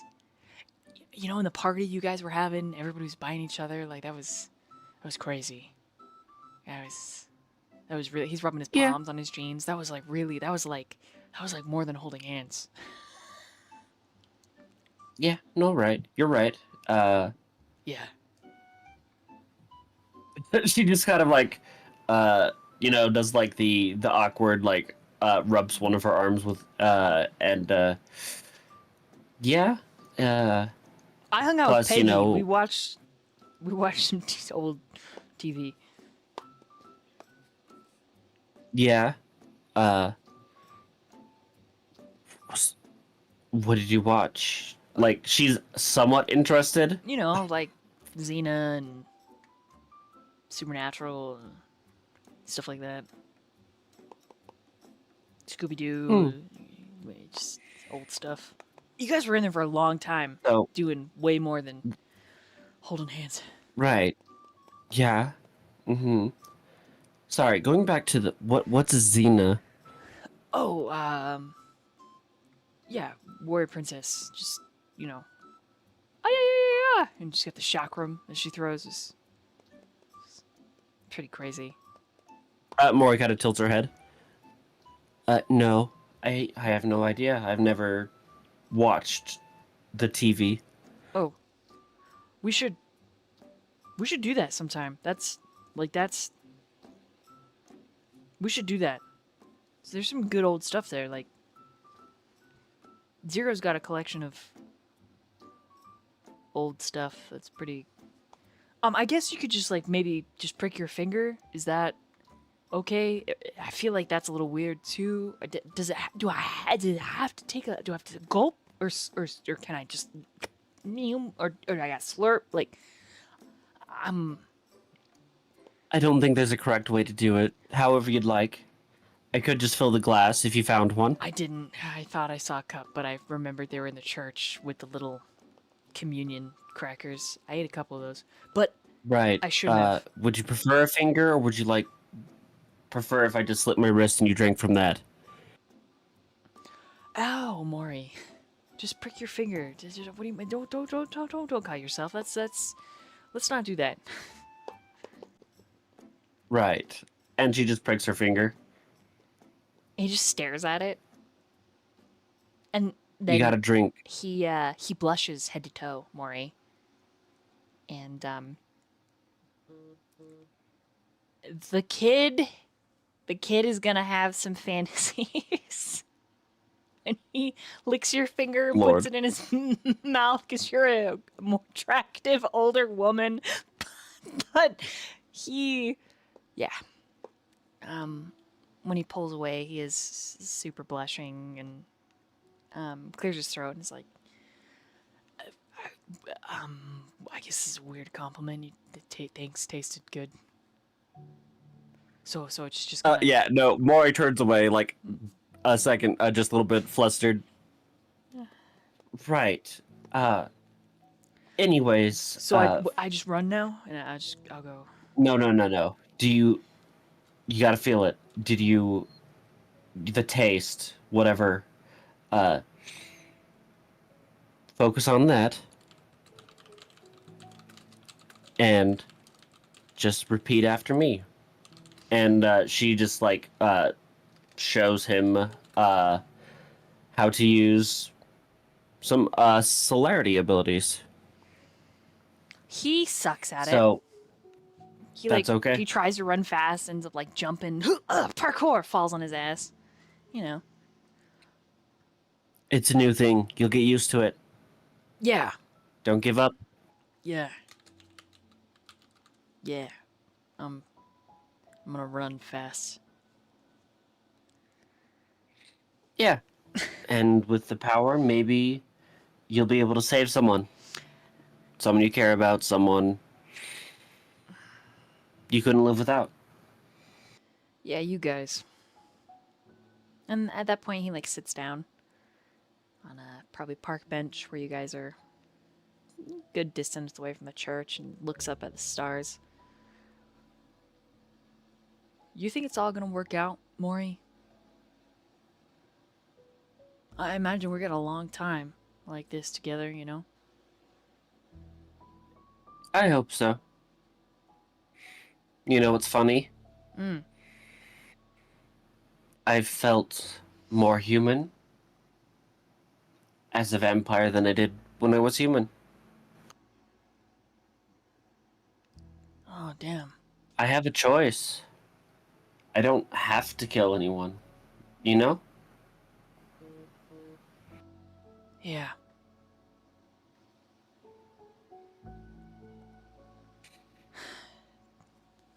Hey, is it alright if I ask you sort of a personal question? Yeah, sure. Go ahead. Do you think I put too much on Azriel? Like, for me, he was hope, right? Like, maybe he could show me what it's like to be a better person. Because I only knew one way of living. And I saw a lot of good in him. I was hoping he'd teach me what that means.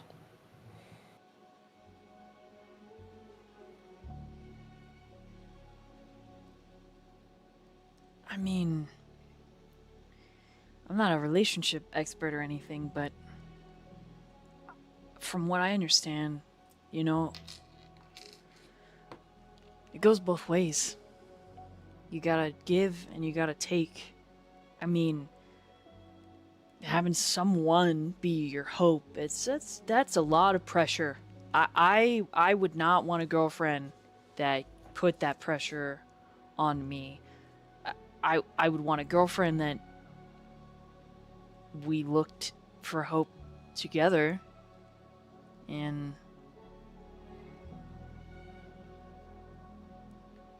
she loved me even when there were days that I wasn't lovable, you know? Mori kind of stares at her feet as she's listening. Because it's Right. not equal, right? My uncle. A two-way road? Is that what you're trying to say? Yeah, Yeah, no, my uncle, my aunt, they got divorced, but then they got remarried. But he told me something really cool. I wish I had my notebook, but I think it's in my backpack in my locker at school. Oh shit! I'm gonna need to get my shit from school. Anyways, he said that sometimes, like, after they got back together, right? Everybody in the families make fun of him and, oh yeah, you just like being, pussy whipped, blah blah blah. And he was like, it's not about that. It's just something neither of us understood with our job. It just sometimes, he said sometimes he and my aunt, they didn't have the percent, right? So if your relationship is 100%, right, that's the normal. And then sometimes there's like a day where you can only do like 10%. Then your partner's got to do the rest so that the relationship keeps going. Maybe I'm doing a bad job of explaining this, but So, what do I have to give then? I'm trying my best. I reached out to my sister. I've been watching like the good she does, but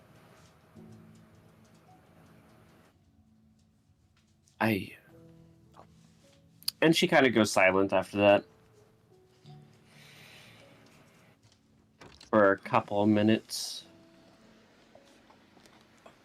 I don't know. I mean, Do you think I'm doing okay?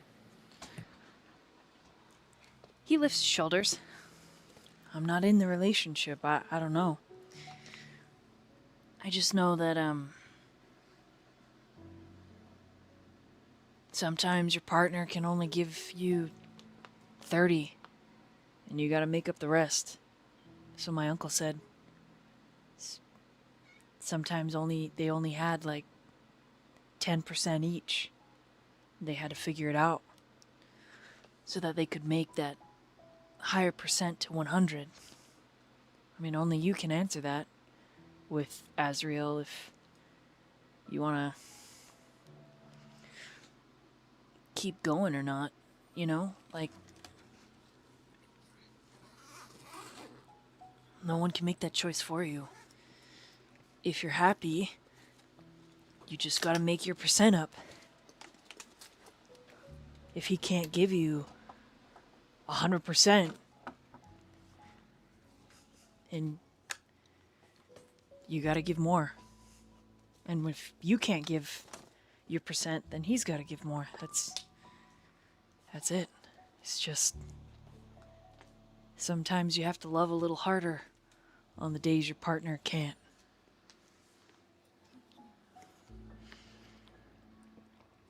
Got it. But I don't know. He kind of looks like a monster right now, so I have no idea if that's conducive to romance or if that's not your thing. Like, I get it. He shrugs. I have to try, right? If you love him, yeah. I think I do, yeah. Well, I don't think I've been fair for him or fair on him. I mean, kind of saying he's the hope that you have is a lot of pressure. He's just a guy, he's not a god. I never told him, but you did. You had it in your mind already, Mori, and he was helpless against it. No one can live up to those expectations because nobody's perfect. Hell, if my girlfriend told me I was her hope, I would say I was not Anakin. And I will not balance sorry, the Force. what's an Anakin? Oh, sorry. Star Wars reference. I would have feel awkward. Right. Sorry. Would you be okay if you just kept practicing? I'm gonna make a call. Oh, yeah. I'll try and keep running up the tree. And he gets really into it, but he keeps falling. And she'll call Azriel. Okay, at this point, Azriel and Damien are in the car. So after their whole fiasco, Azriel, you're petting Nina, and your phone rings. I'd assume I also have a unique ringtone for Mori, so I'd know it's her. That's up to you. So I'd pull it out right away, Mm-hmm. but then I'd look over to Damien. Do you mind if I take this call? Knock yourself out. With permission, I'll immediately answer. Hey, Azriel. You doing okay? Had a close encounter with some spirits, but Damien saved me. Are you doing okay? Sorta. I came to a revelation that I wasn't really being fair on you. Oh, so I expected the world from you and didn't give you a chance to explain yourself or your actions. you know, I would like to give you the world. But I'd like to Just be the me. world for you. I'd like for us to be something that could last forever. I got afraid that maybe I was. And she stops, like, tries to collect her thoughts. And then she says, I put too much pressure on you. I fell in love with what you represent. And I just expected it from you without giving anything in return.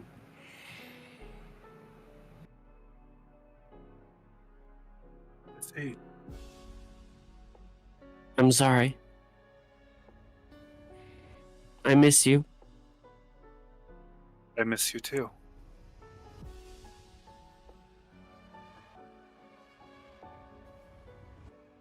I'd was like for really us worried. to. I'd like for us to be something, and I'm willing to make compromises. If you need anything from me, just let me know. Yeah, I love you. I love you too. I'm willing to make compromises as well. I'd rather us talk it out like this. It really scared me the last time you just left on us. Yeah. I didn't really give you a chance, did I? I was upset, I think, about that. Oh, Hey, I know it's probably too late now, but I just wanted you to know that I don't feel comfortable with the route you're taking. I think you're losing that amazing part of yourself. And I'd appreciate it if you came back to me.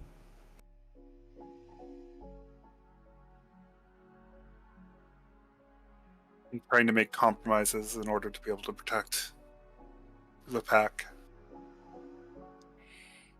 There's a power that I have that's on the darker side, but it could be useful for us. I didn't need you to be strong. I was going to protect you myself. I just wanted you to be you. But I also want to protect you, and I want to protect the pack. It's hard to protect everybody. I don't want there to be a situation where you have to choose between protecting me or your sister or Aurora, and you can only protect one of us. I'd rather be there on the front line and helping protect you and Aurora and Damien and your sister. By any means necessary. Don't lose yourself. I'm trying to hold on to what's important. I don't think I could bear it.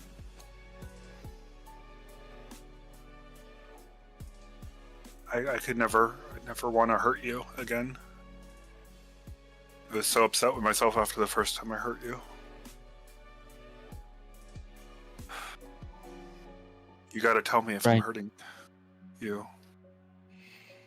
I'll try to be better in the future.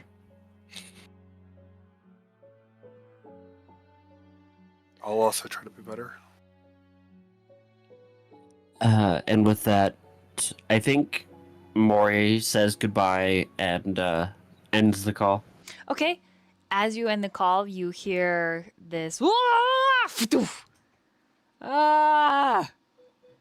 I think I broke my arm, Mori! She goes to look at it. Yeah, his collarbone's busted. Right. Ow! Nice job. How do I fix it? How do I fix it? My arm! Okay. He swings it okay. around like a noodle. Hold on. Right. My So, body is a do you freak know of what- nature now!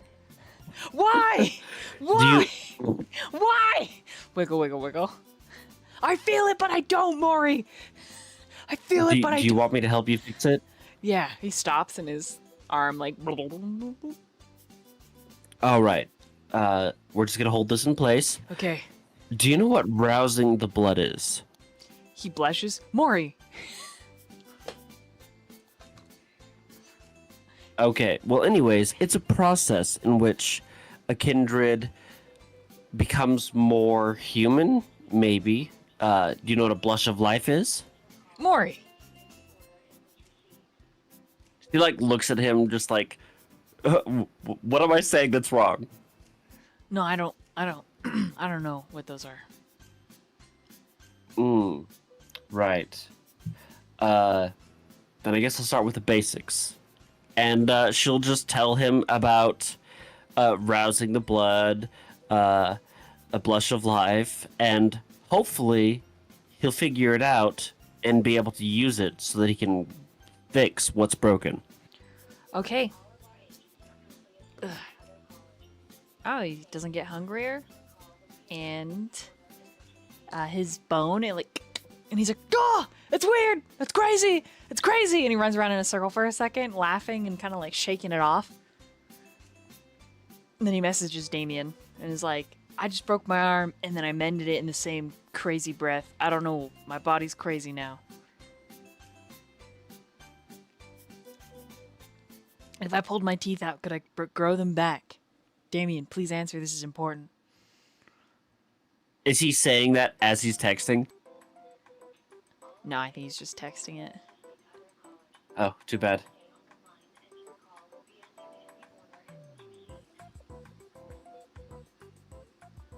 And then when Damien doesn't immediately answer, he looks at Mori and he's like, "If I pulled all my teeth out, could I just grow them back?" Technically, yes. You could also chop off all your hair, and it would grow back the next morning. What? Yes. What about diseases? Like Ebola? You're dead. You don't get diseases. What? I'm immune to diseases like Ebola? I'm pretty sure. Yes. That's so cool.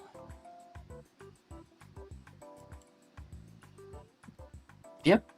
You only lost your life for it, so it's pretty cool. Wait. But I'm still alive. I mean, Yeah. I'm not alive, but I am alive.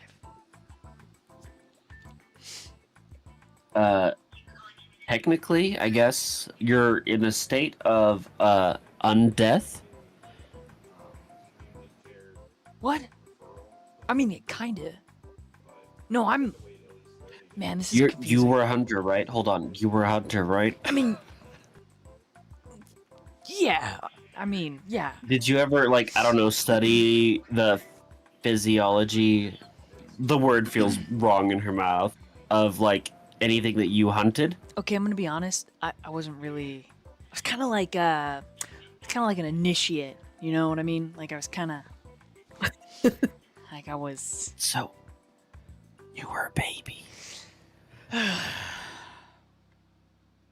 When does Aurora come into this conversation? about now is about now.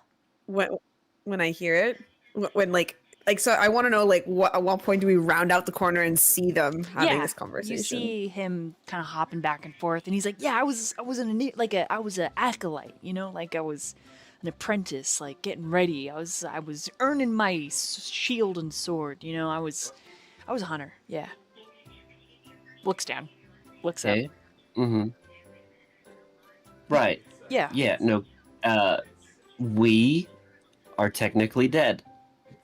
But I'm alive. Look at me. So what that means, okay, but you know when it becomes morning and you just cease to exist, no dreams, no anything? Yeah, you're dead. he like stops jumping. He's like, that is not cool at all. I have dreams. Do you have dreams? Yeah.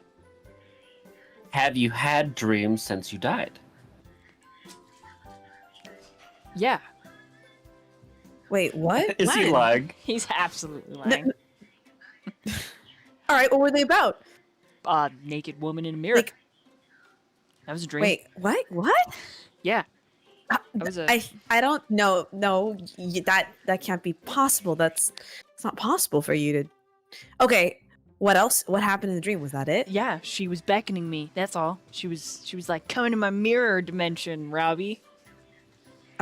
You do realize, I think, because Aurora hasn't had dream.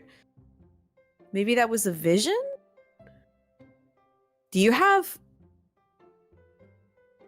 And she just like looks at him. Can you see things?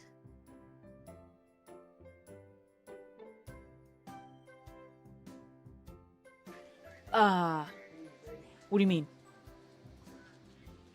Like ghosts or things that look like that no one else can see? Like people are like, oh, it's not there, but it's like there. He like looks down at his phone. He said I shouldn't pull my teeth out. Why were? Oh, yeah, don't do that. Because even if you, I mean, did you want to pull your teeth out again? Oh, I broke my arm and I fixed it. And then he like wiggles his arm to show you. Where are we going now? Yeah, but first of all, if you pull your teeth out, you still have to like grow them back. They don't grow back that quickly. And how are you going to feed? Okay, let's. Yeah. Rubs his face. Okay, what's our what's next on the agenda? Where are we doing? Where are we going? Are you okay? You were gone for a long time. Yeah. I just wanted some extra insight and insurance. But things are sorted, and we even have an opportunity. Right. So I want to talk to Damien about it. And he's on his way to Elysium, right? So we should probably meet up with him. Sounds good to me. But I'm also and she kind of like looks around and she's like, I'm also kind of hungry. So I think Say it we again. should, I totally missed it. I think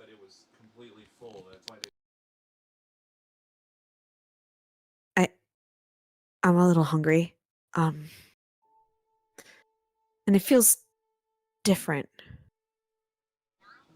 Like when I was hungry before, it just seems like if I asked someone, it was fine.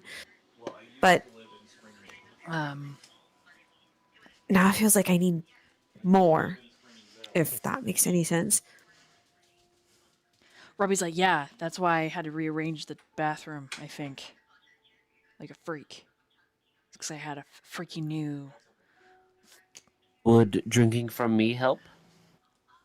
I mean, yeah, that'd be great.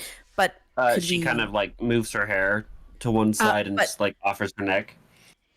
But could we, and something she's like she doesn't want to say it. Like she seems like embarrassed.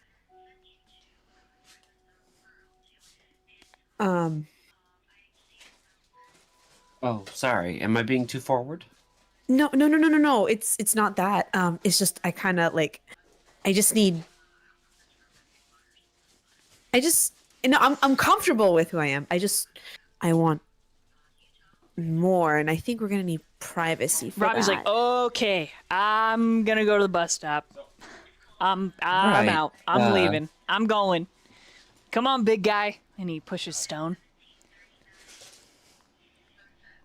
Okay. Oh, bye-bye. Hurricane or Virgin?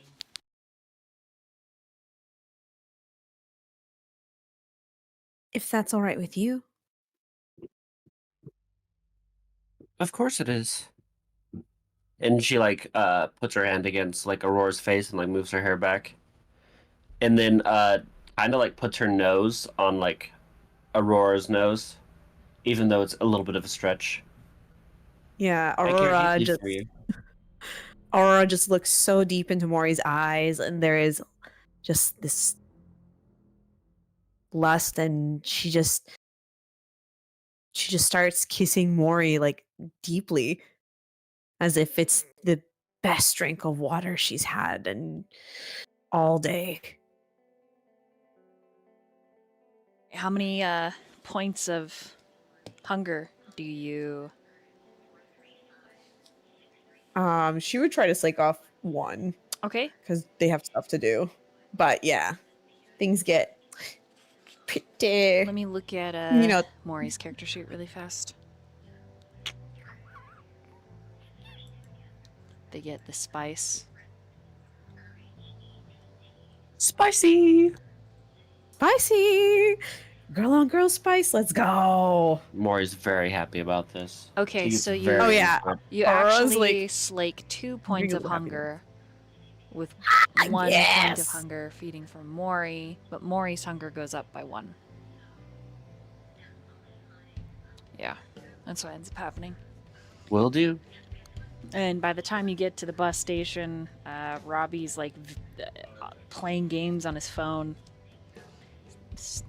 Seth is standing kind of towards the shadows. He stands up and he's like, "Hey, you good to go?" Can't meet either of your gazes. Aurora smiles, a little bit of blood on her teeth. It's like, yeah, perfect, fine. And she's like holding Mori's hand. I'd almost say that Mori is kind of just like clinging to your arm, just Oh yeah. very happy. And she kisses the top. Aurora kisses the top of your head.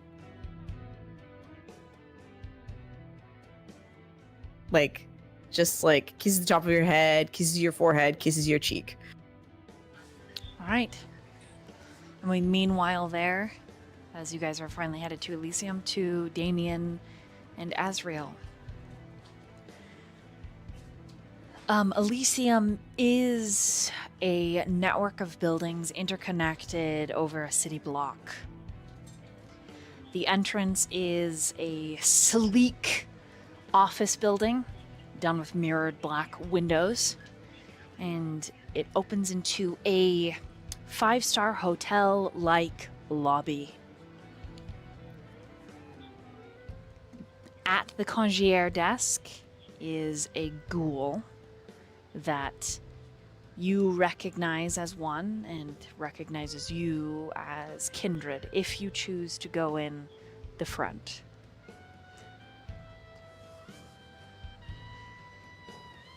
Az is going to wait for Damien's lead and just support him as best he can. He definitely. I don't know if he wants to go through the front. That seems too. Exposed for his style. Yeah. So if there's like a back entrance or something It where will take a someone's little bit guarding of investigating, but you can take a look-see. If we come across any stray Kindred, I'm also a little thirsty. You don't know. I'll mention that to Damien. Okay. Seeking approval he's asking for approval if we come across a stray Kindred. Oh boy. All you see is just a shrug, like do whatever. Oh Like, no. Okay. You're in fucking Azriel just gives you a Elysium and you're smile. just gonna do what you want. I understand. Oh no. Oh god. That, baby. Oh God. Okay. Okay. But like, even though he shrugs, like, just be discreet. Of course, I don't want to cause any trouble for you or the pack.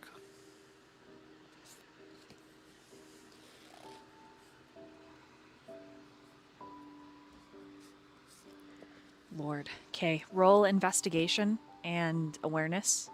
Or wits and investigation, please.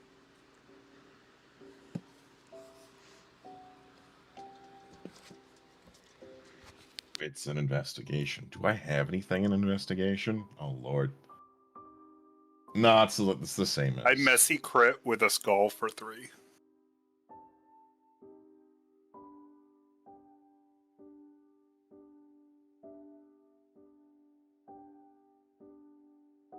And what does Damien get?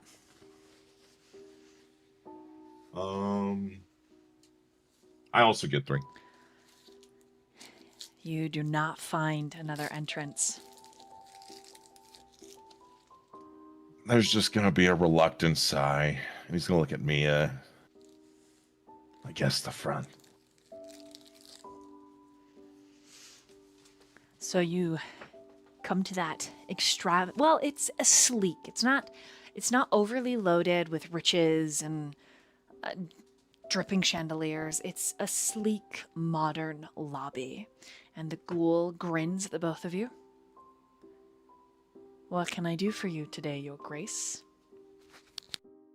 Don't call me that.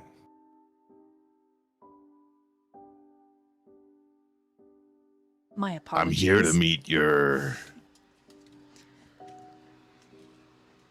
special guests. Naturally. May I have your names?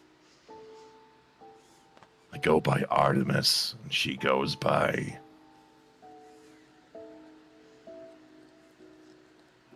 Just looks at her.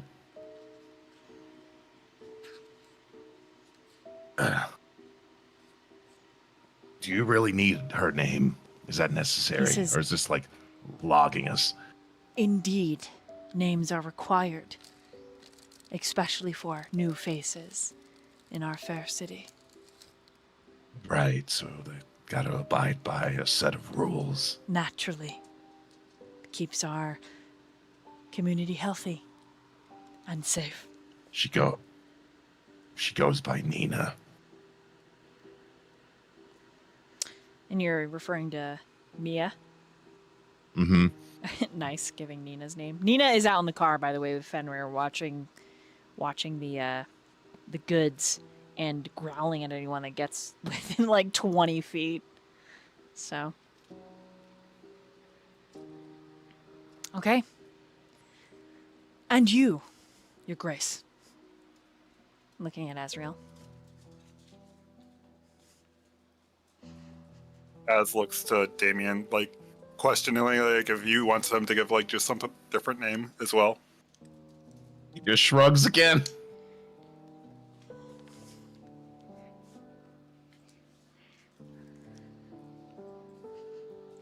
Just Azriel's fine.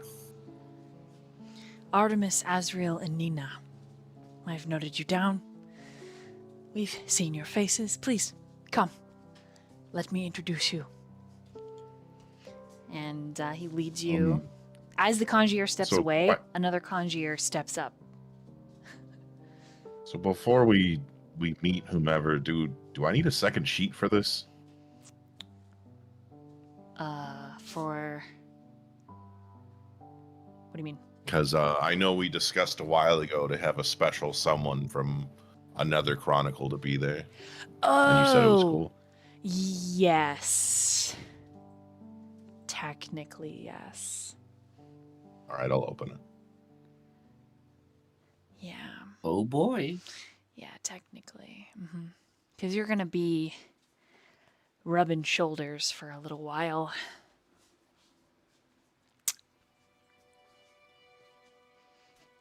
I'm also going to be on the lookout myself for any sign that might be here. That's just in the back of Azriel's head. Okay.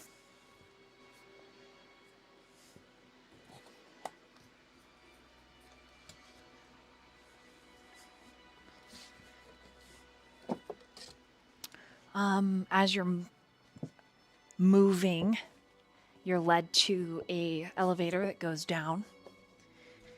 And this elevator opens up into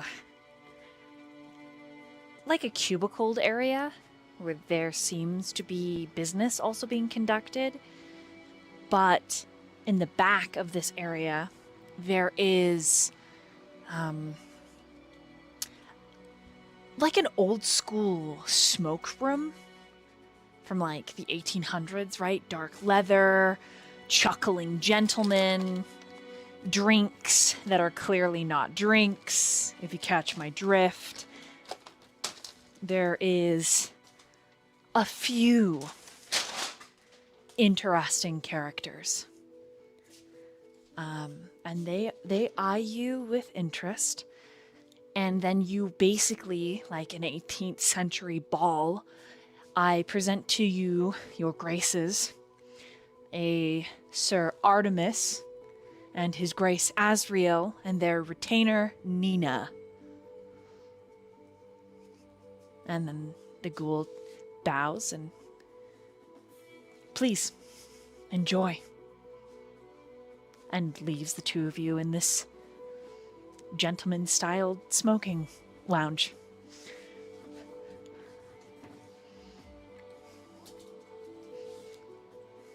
This is pretty bougie, if you ask me. It reminds me of when I was younger. My father quite enjoyed places like this. Is that so?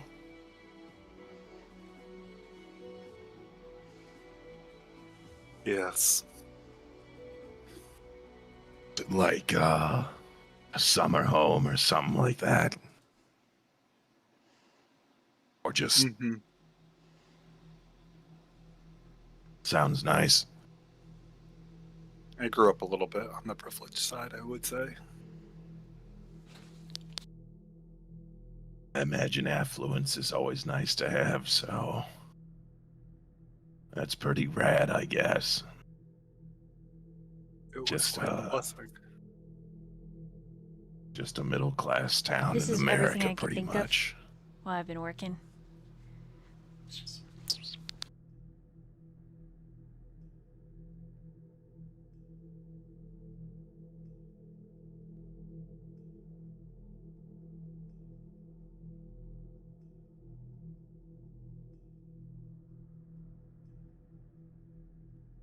So how long you think they'll watch us till they wish to engage, huh?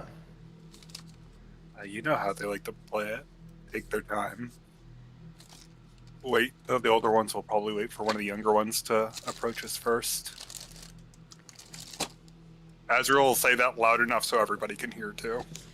You are watched with a discernment as you make your way through with curious gazes. And it almost feels like a test. There's an empty table in one of the far corners.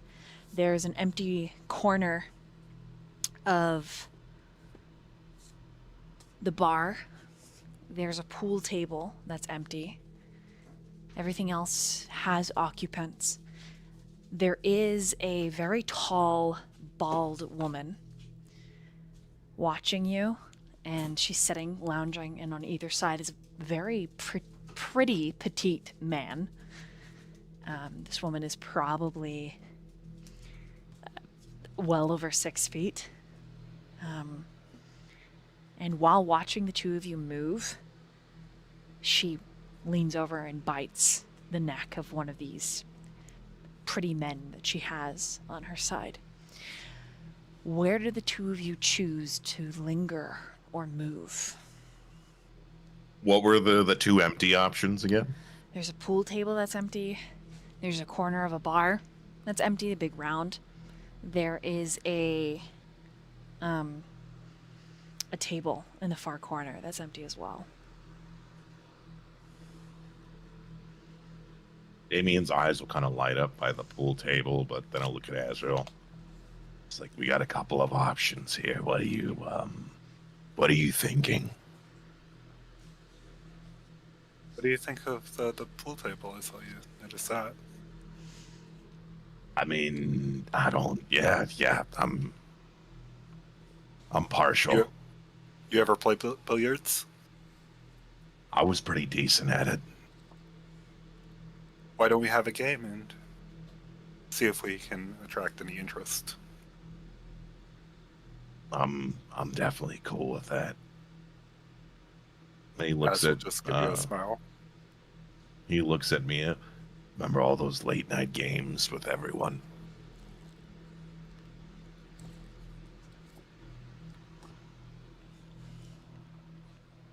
You move over to the pool table. Okay. Set by the green, there's pool sticks, the large triangle to set the table and the game. The both of you begin to play while you're being watched. What do you talk about as you play?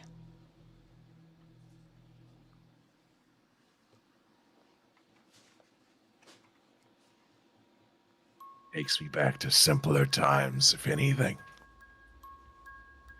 No worries, just college life. Dating.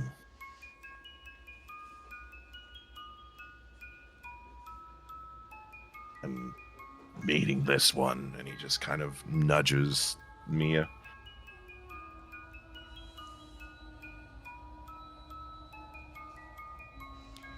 She smiles a little bit, takes one of the pool sticks. It's like, are we playing 2v1? The two of you can pair up, try and beat me. Why would I ever break up such a happy couple? Maybe we'll do 2v1 the other way around. She kind of laughs a little. If you're sure. I'll give As you, we just shrug. give you your first 5 shots for free. Oh, that Azriel looks like faux offended. We can just have a normal game. She's like, okay. I hope you like the taste of loss. But she's clearly Maybe playing. it'll be good for me. Az will rack up for everyone, so they get the first to break. Okay. And so you begin to play. And there's... How does your kindred feel as this game continues? Like, it's so mundane. Almost. Azriel's kind of just looking for ways to kind of provoke the other kindred here, just to draw their attention. He wants to try to get a feel for the room as he provokes them very subtly.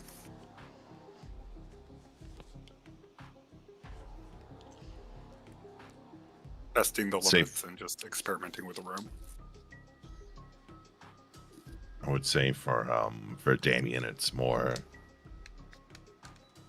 like a shark among sharks. Like, he knows that these people are probably more capable than him, but he still realizes he's a predator in a pool of predators. Mm-hmm. And that even though they may act, entitled and have their pretty boys and girls to feed upon, he realizes it's just decadence. It's just meant to be garish for the sake of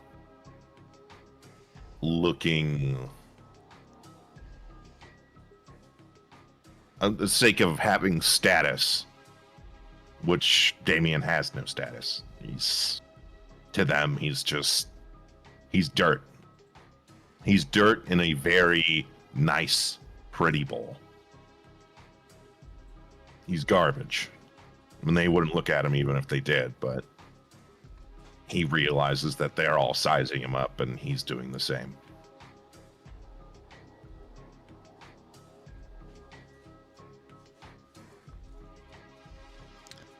Okay.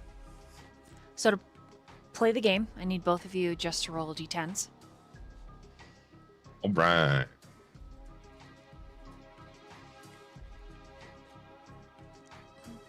That is a 9. You got a 6. Okay. Mia also got a 9. So, she's very good. The game does swing in Damien and Mia's favor because there's 2 of them. But Azriel, she's very good, and she seems impressed that you're able to keep up with her. Like, oh, good job. The room, many of the kindred in here, they literally, after, watching you for a moment, go back to minding their own damn business.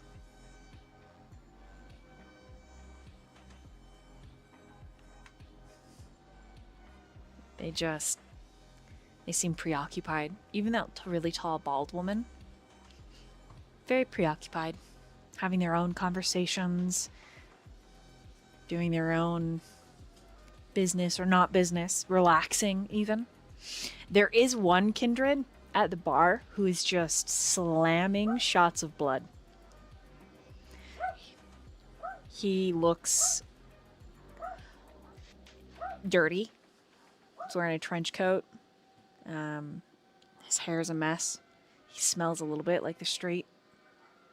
And then there's, over in the far end, like furthest away from him, there's 3 gentlemen sitting over a card game, and each of them has a drink, and they're laughing and chuckling to each other, and they're all, I wouldn't say they're like necessarily handsome, but they're all wearing fine suits that give them a handsome appeal.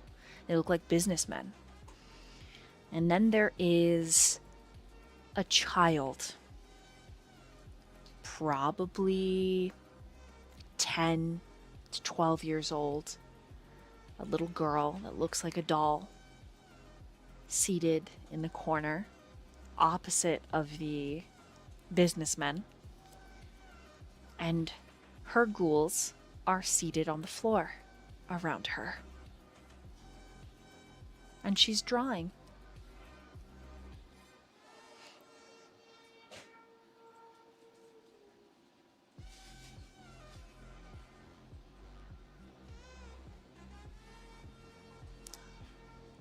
And none of them actually show up to approach you.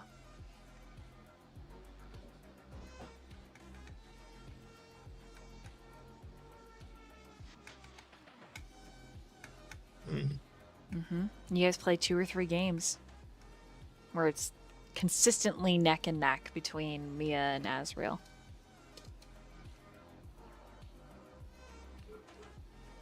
What do you think we should do, Damien? Artemis. He catches himself. Lol. I guess we should engage. Maybe that's what they want. And he's going to make a move towards the guy that's, more street level, just pounding shots. Okay. He's going to take a seat next to him at the bar.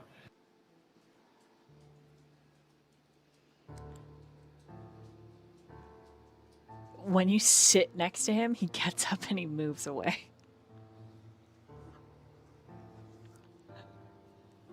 He takes one, look at you, and he looks rough, right? He looks like he's been out working, there's still, flecks of blood dried on his face. He just gets up, slides his drinks down, and sits down. So there's a space between the 2 of you. I swear I don't bite.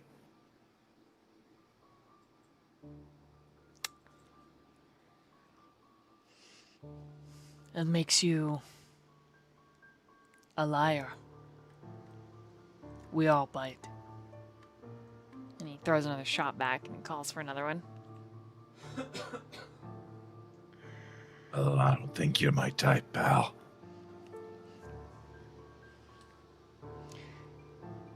He just squints at you.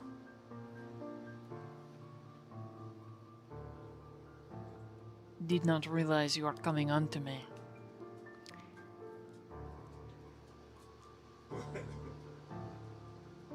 No, not like that. Just saying.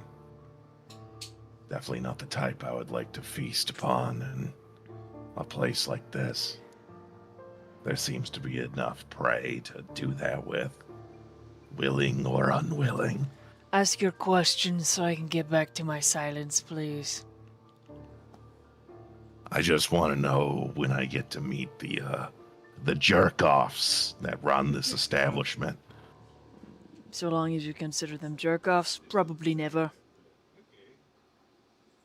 I mean, I'm here to deliver a message, and I think it would be pertinent for them to maybe indulge, Oh yeah? since there are things out there that threaten all your ways of living. I'm gonna get emotions for you to continue. I think he's listening. At this point, he's gonna pull back his hood and start to unravel his face. Because apparently this is a place he can just be himself. And you see, there are things out there that are very unnatural that I've seen, that a couple of us have seen. Old things. Things you and I couldn't imagine would have happened in history. Things that have just been slapped together like bodies, crafted.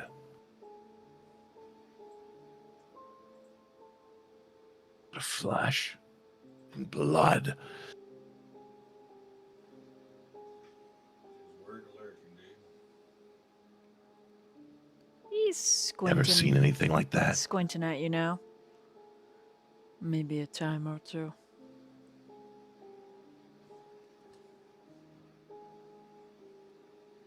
Saw about a handful of them myself.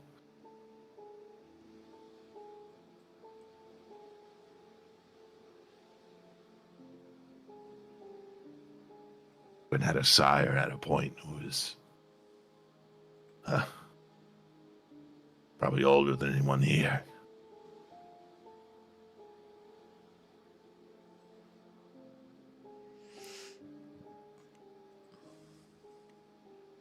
So I'm just curious, and I guess I'll ask in a proper form of decorum. Who do I have to talk to? Hmm. Apparently the guy down the road.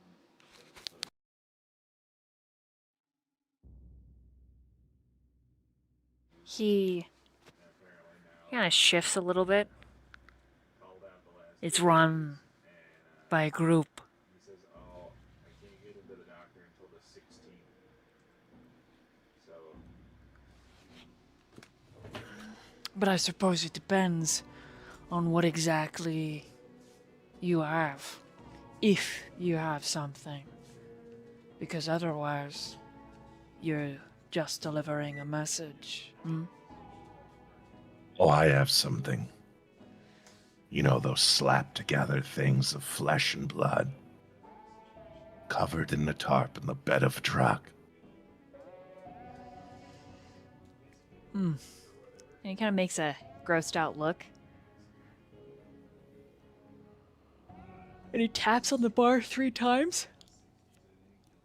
And this ghoul stands up, and she's beaming. What can I do for you, Your Grace?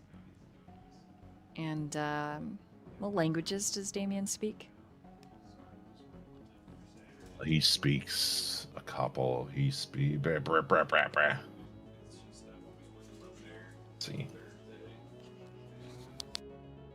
He speaks French, German, and Turkish. Okay.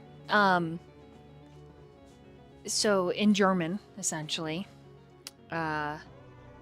very old brand of it, bordering, yeah, bordering like Dark Ages, right? He just says, I'd like to put in a request.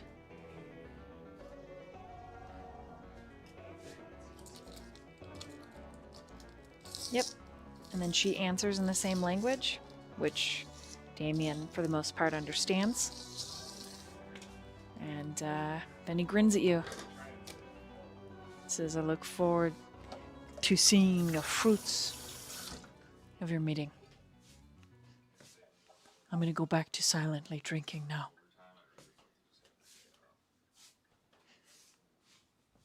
Wonderful. And Thank you for the help.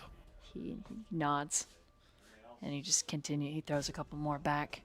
And then he gets up out of the seat. And he unfolds twice. So the first time he unfolds, and then there's this nasty clicking sound, and he unfolds again. And he, like, shuffles out of the lounge. For the audience at home and for Jackie's sake, what does unfolding look like? So he stands up, and then his knees pop and break, and another set of legs drop out of his knees, making him a quarter of the amount taller. So he literally unfolds twice. Thank you. I appreciate the description. Yep. And boy, Damien, are they making you guys wait. Mia eventually moves up to the bar and says, should we try to talk to anybody else while we're waiting? We could go rattle the kids' cage. I don't think that's a kid. Neither do I. What's Azriel doing? Azriel's just kind of scanning the crowd, just checking to see if there's anyone that he thinks, or he's looking for his sire, just in case she's among them. In this lobby room, you don't see any signs of her. I guess I'm just sizing everybody up then.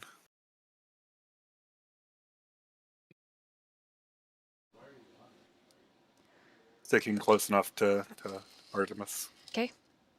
Not get in trouble. Then you're there when Mia suggests maybe talking to someone else. Maybe not. Yeah, he's gonna move up to the kid and whoever his entourage was. Okay, it's a little girl. And all Oh, of she. her ghouls are I'll sitting. go up with you. She's like 10 or 12. And when you approach, she looks up with huge eyes and blood-stained lips. Hello. Greetings. You must be new. Yes and no. But here, yes.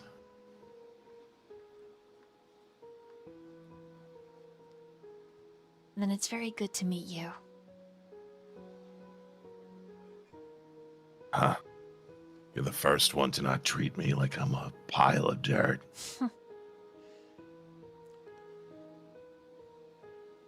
Hopefully I do not regret that choice. Would you like to sit with me and talk a while? And one of her ghouls I like don't shuffles mind. over to be your chair.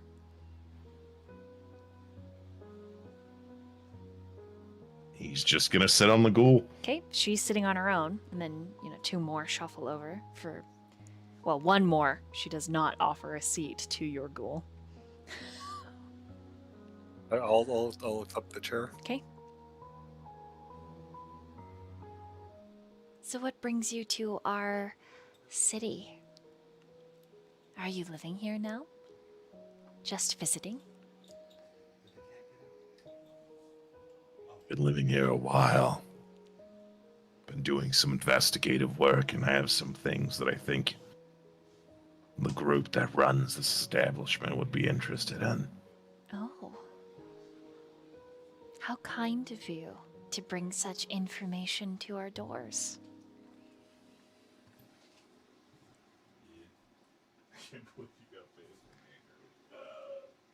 I guess it's kind.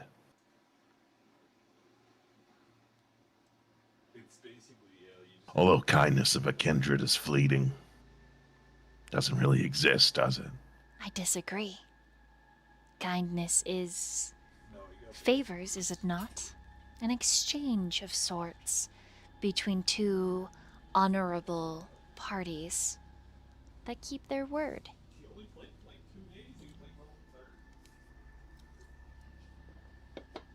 I guess. Without it, it goes to chaos. And chaos leads to death. And our kind typically doesn't like final death. Unless, of But course, if you don't... you do. There are necromancers among us, after all. Not too worried about death. Doesn't bother me as a concept, really. Stopped being alive some time ago.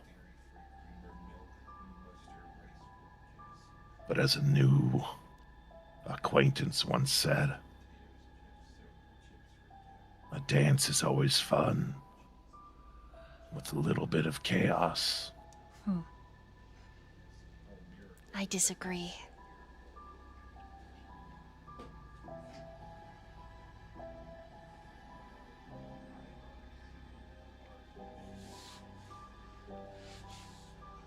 I take it you prefer order then.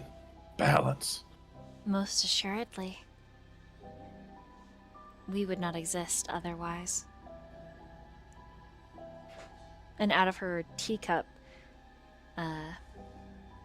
she pulls a animal heart, pops it into her mouth and chews.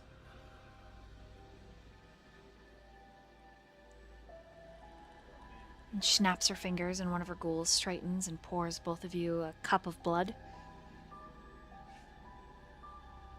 If you're interested. Mighty kind of you.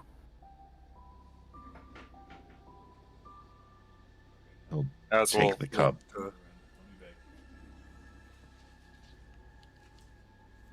Go on. Azriel like look to you, give you kind of like just a look to like wait a second as he'll take a sip first. You seem rather straightforward.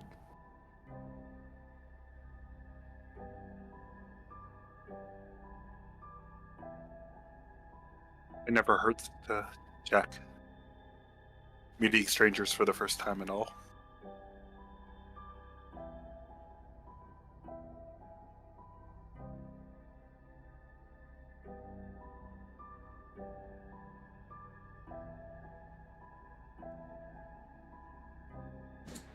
Okay, so she like adjusts a little awkwardly, and is listening, right? I mean, you're at a table with a predator, right? You don't know how old she is, but she does say, "My name is Rosalie." I'm Azriel. Azriel. You could call me Artemis. And Artemis. What a lovely name. Tell me, are you setting up territories in the city? No. I have a territory outside of the city. You're that Artemis. Well, it is quite the pleasure to make your acquaintance. You seem younger than I expected, though.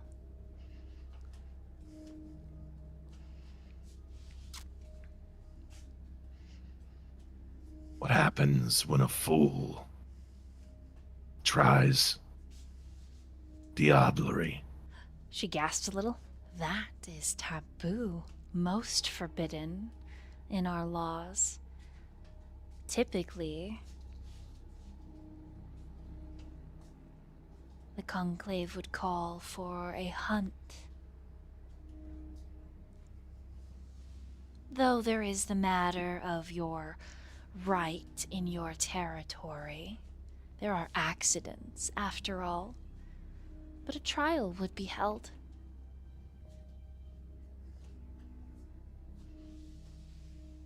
Oh, no need for a trial. Not when they fail. She takes a sip out of her cup.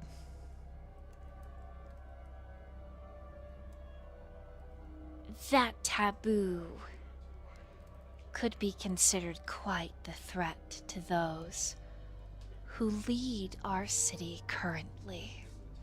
And I will offer you,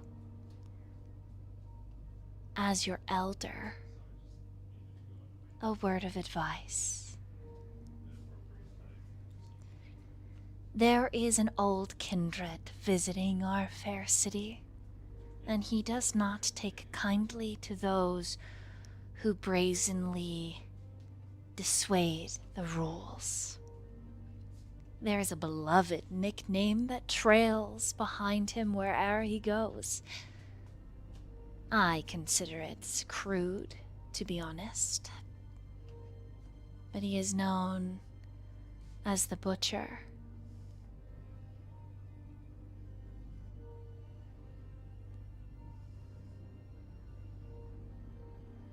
That is most crude. When you go before him, because make no mistake, you will, be polite and do not mention diablerie.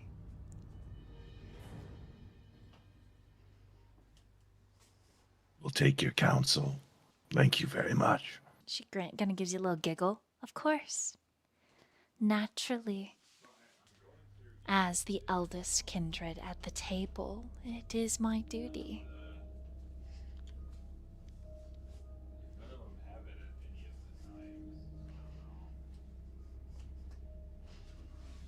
If I may be so bold as to ask,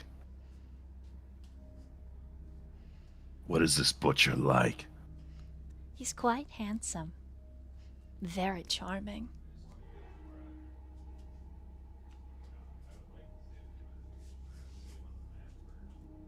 But there is a... You are familiar with the clans, I assume? Loosely, yes. Good. There is a sixth sense and a third sight about him. Very little is hidden from his mind's eye. Rumor is he is a Malkavian, and one of the most powerful.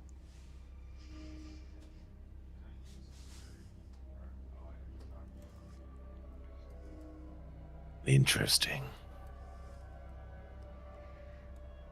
Rumor also has it he's looking for something. Going from city to city. One could consider him of importance. You see, he's quite dear to a very powerful Ventru. It goes by the name of Florenza.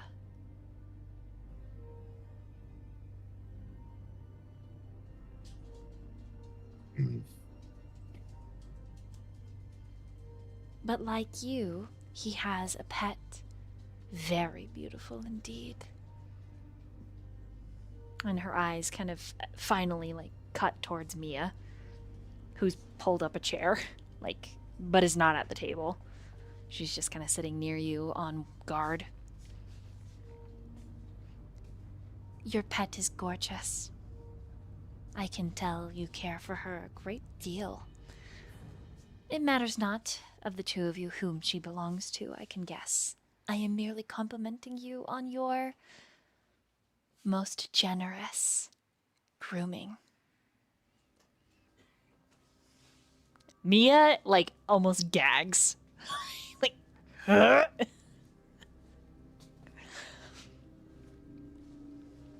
And that's about the Thank you point for the. that both of you receive a message that Aurora, Mori, and Robbie are outside of Elysium.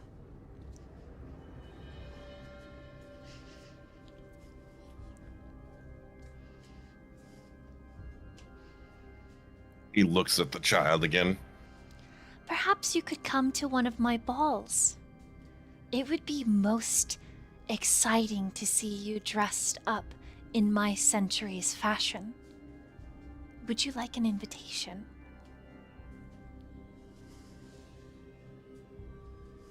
I'll take one for future reference, yes. She holds out her hand and she snaps her fingers, and there's this red flare.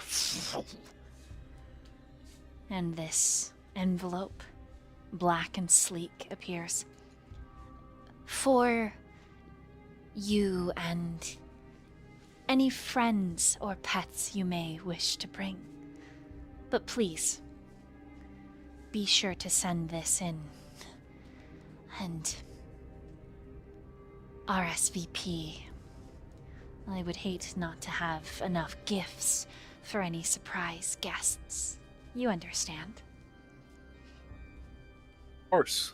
I'll follow the proper etiquette. She's grinning. Excellent. I'm so excited. There is a detail of the types of fabrics you're able to wear. I most look forward to it. He's gonna take his invitation, put it in his pocket, and then hand the other invitation that was in his hand to Azriel. Azriel will take it and put it in his breast pocket. And just tap it twice for like it's there safe.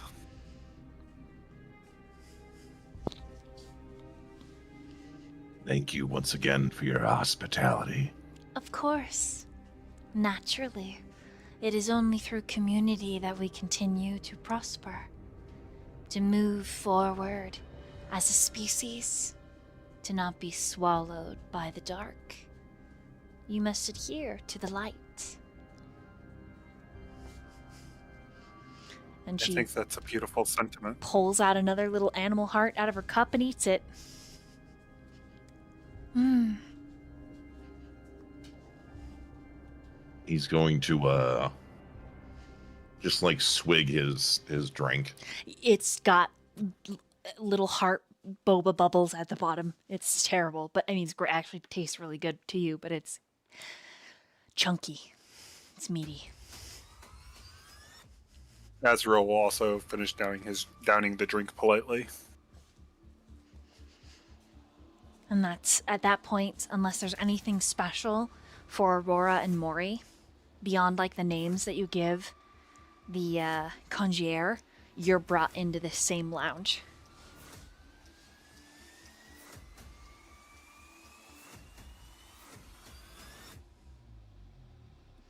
Nope, nothing for Mori.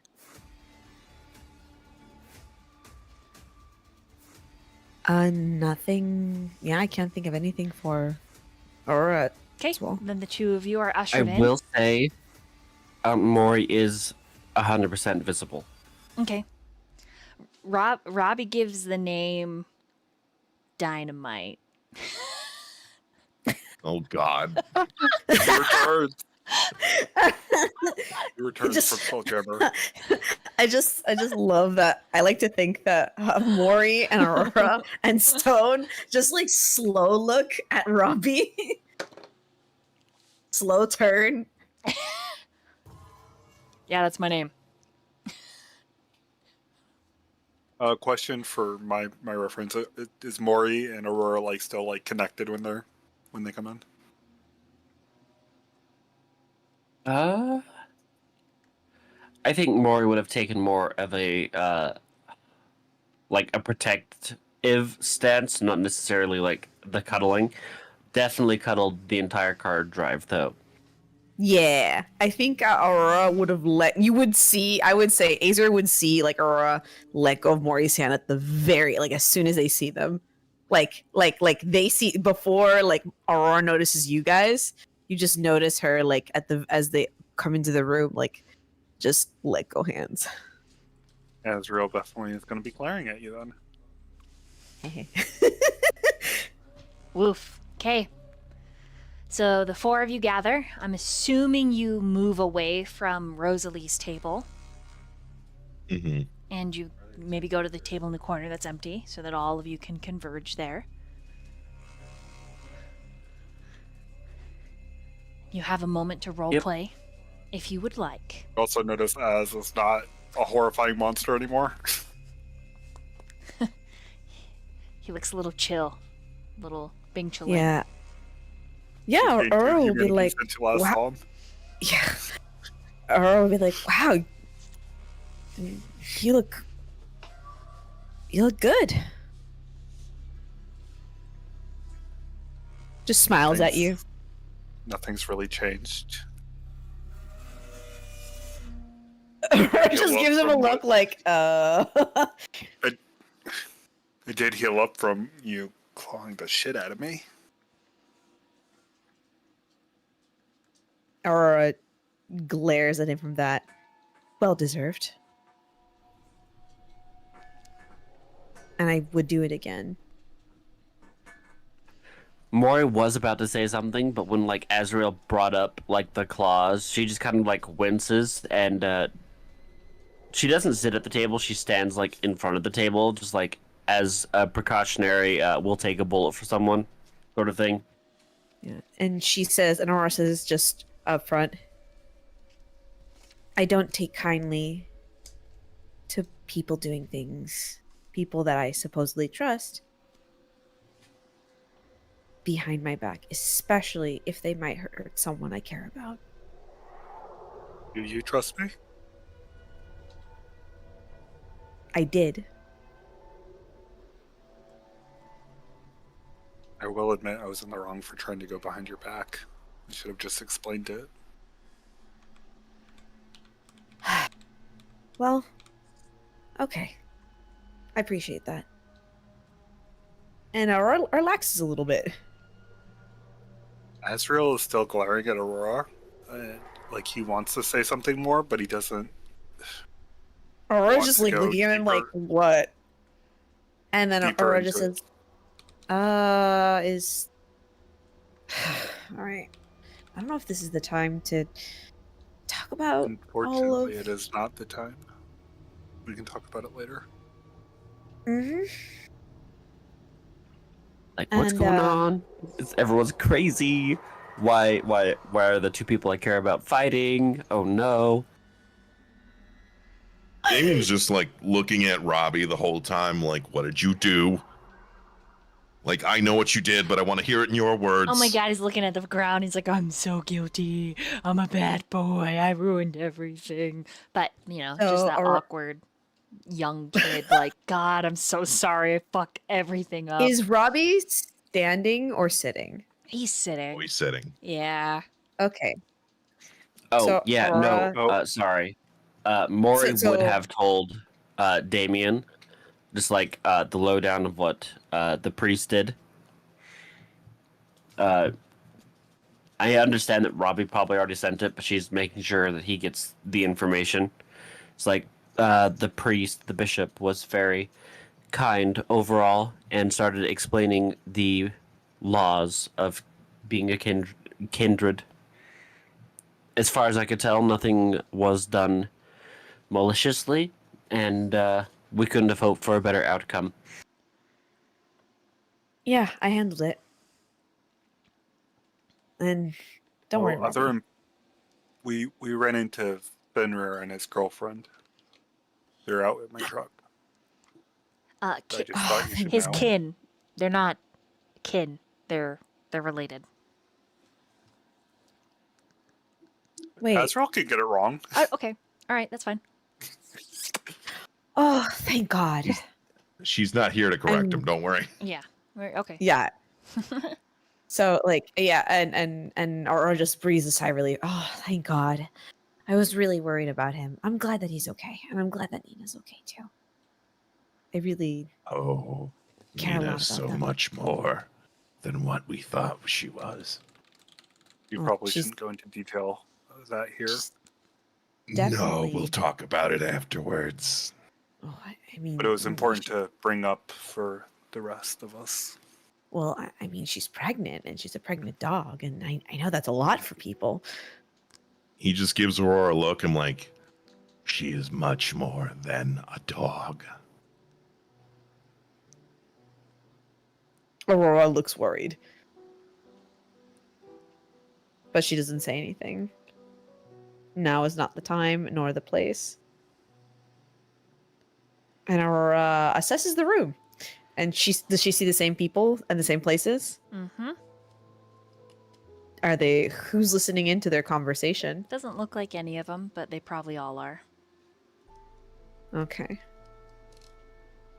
Well, were we able to get a meeting? I think a recent acquaintance of mine was able to get me an in. To my understanding. We'll potentially be meeting someone by the name of the Butcher. Oh, that sounds lovely. At about that point, the door opens with a clap and a bang. This woman Aurora stands up. she has deep bronze skin, a mass of wildly long curling black hair. She's pear-shaped. She's wearing pants that open on the sides, and you can just see all of that thick cake. She doesn't scream Kindred, but boy, is she beautiful and powerful in a different way. And over the din, and kind of irreverently, she looks down at this small notepad in her hand. I'm looking for someone named Artemis. Really unique name that you have. he's gonna stand up and raise his hand, just like a kid in school. Aurora gives him an eyebrow and just watches. Right, are you coming alone? Is your entire table coming with you? I guess we bring the whole brigade. Why not? Wonderful. This way, please, and don't make me wait. And she just turns and starts fast walking. Hot. He's going Um, to. Is she in heels, by the way? Boots. Sorry. If I panic. Yeah, Aurora just stands up abruptly, pushes in her chair, just kindly just does a quick look and follows Damien. Does the rest of the Follow immediately after Aurora. Does the rest of the pack? Azriel, you follow. Yeah, I'm gonna follow. Okay.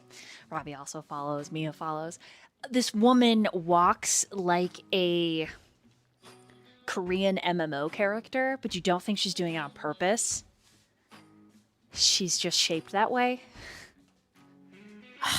And she gets to this elevator where she punches in a number. And she pulls out a pack of gum, pops a piece in her mouth, and is like, I'm sorry, rude of me not to offer. Do any of you want a piece of gum before this meeting, just in case you have nasty breath? Azriel will accept a piece of gum. Aurora checks her breath.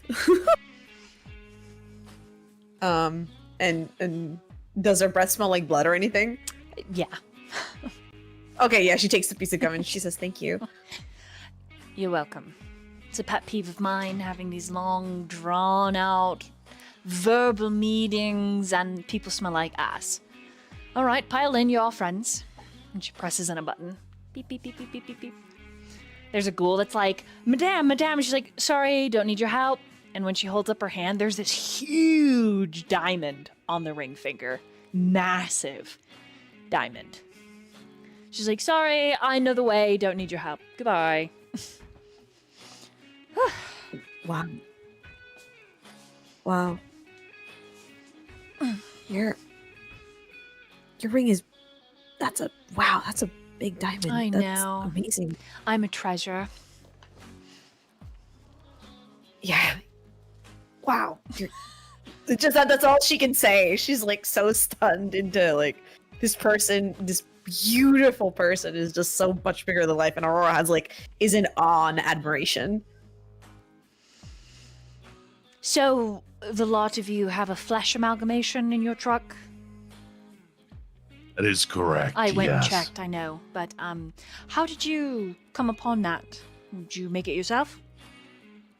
No, actually, we found it. We found it in a cave littered with several others. Okay, roll a deception and manipulation. Or Oh, subterfuge here and we go. manipulation. Really? Huh.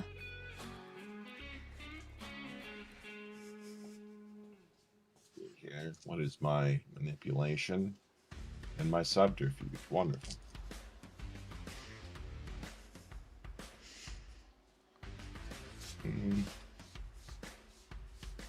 Okay, I did browse for that. We check. We good. We don't get hungry. Oh, and I get 2 more tonight. Actually, never mind. I get more than 2.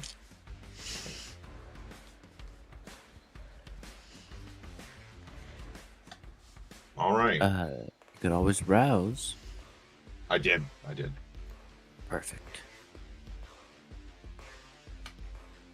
I got 6 successes. Okay, let me roll.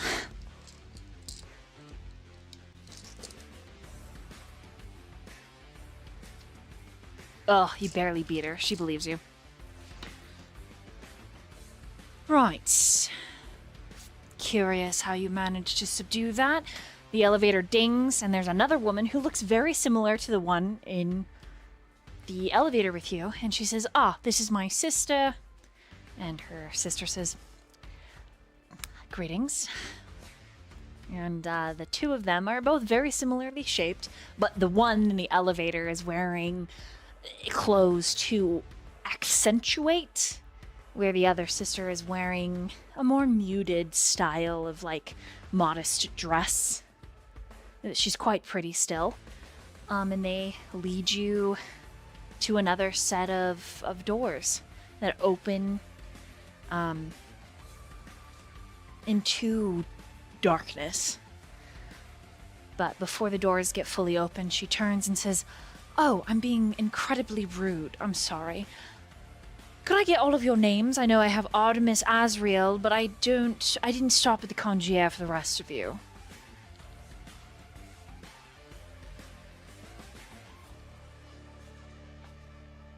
Looking for Mori to me. Sorry. Mori does a slight bow and says, Morrigan Ode. Robbie just says, "I'm dynamite," and she says, "Of course you are."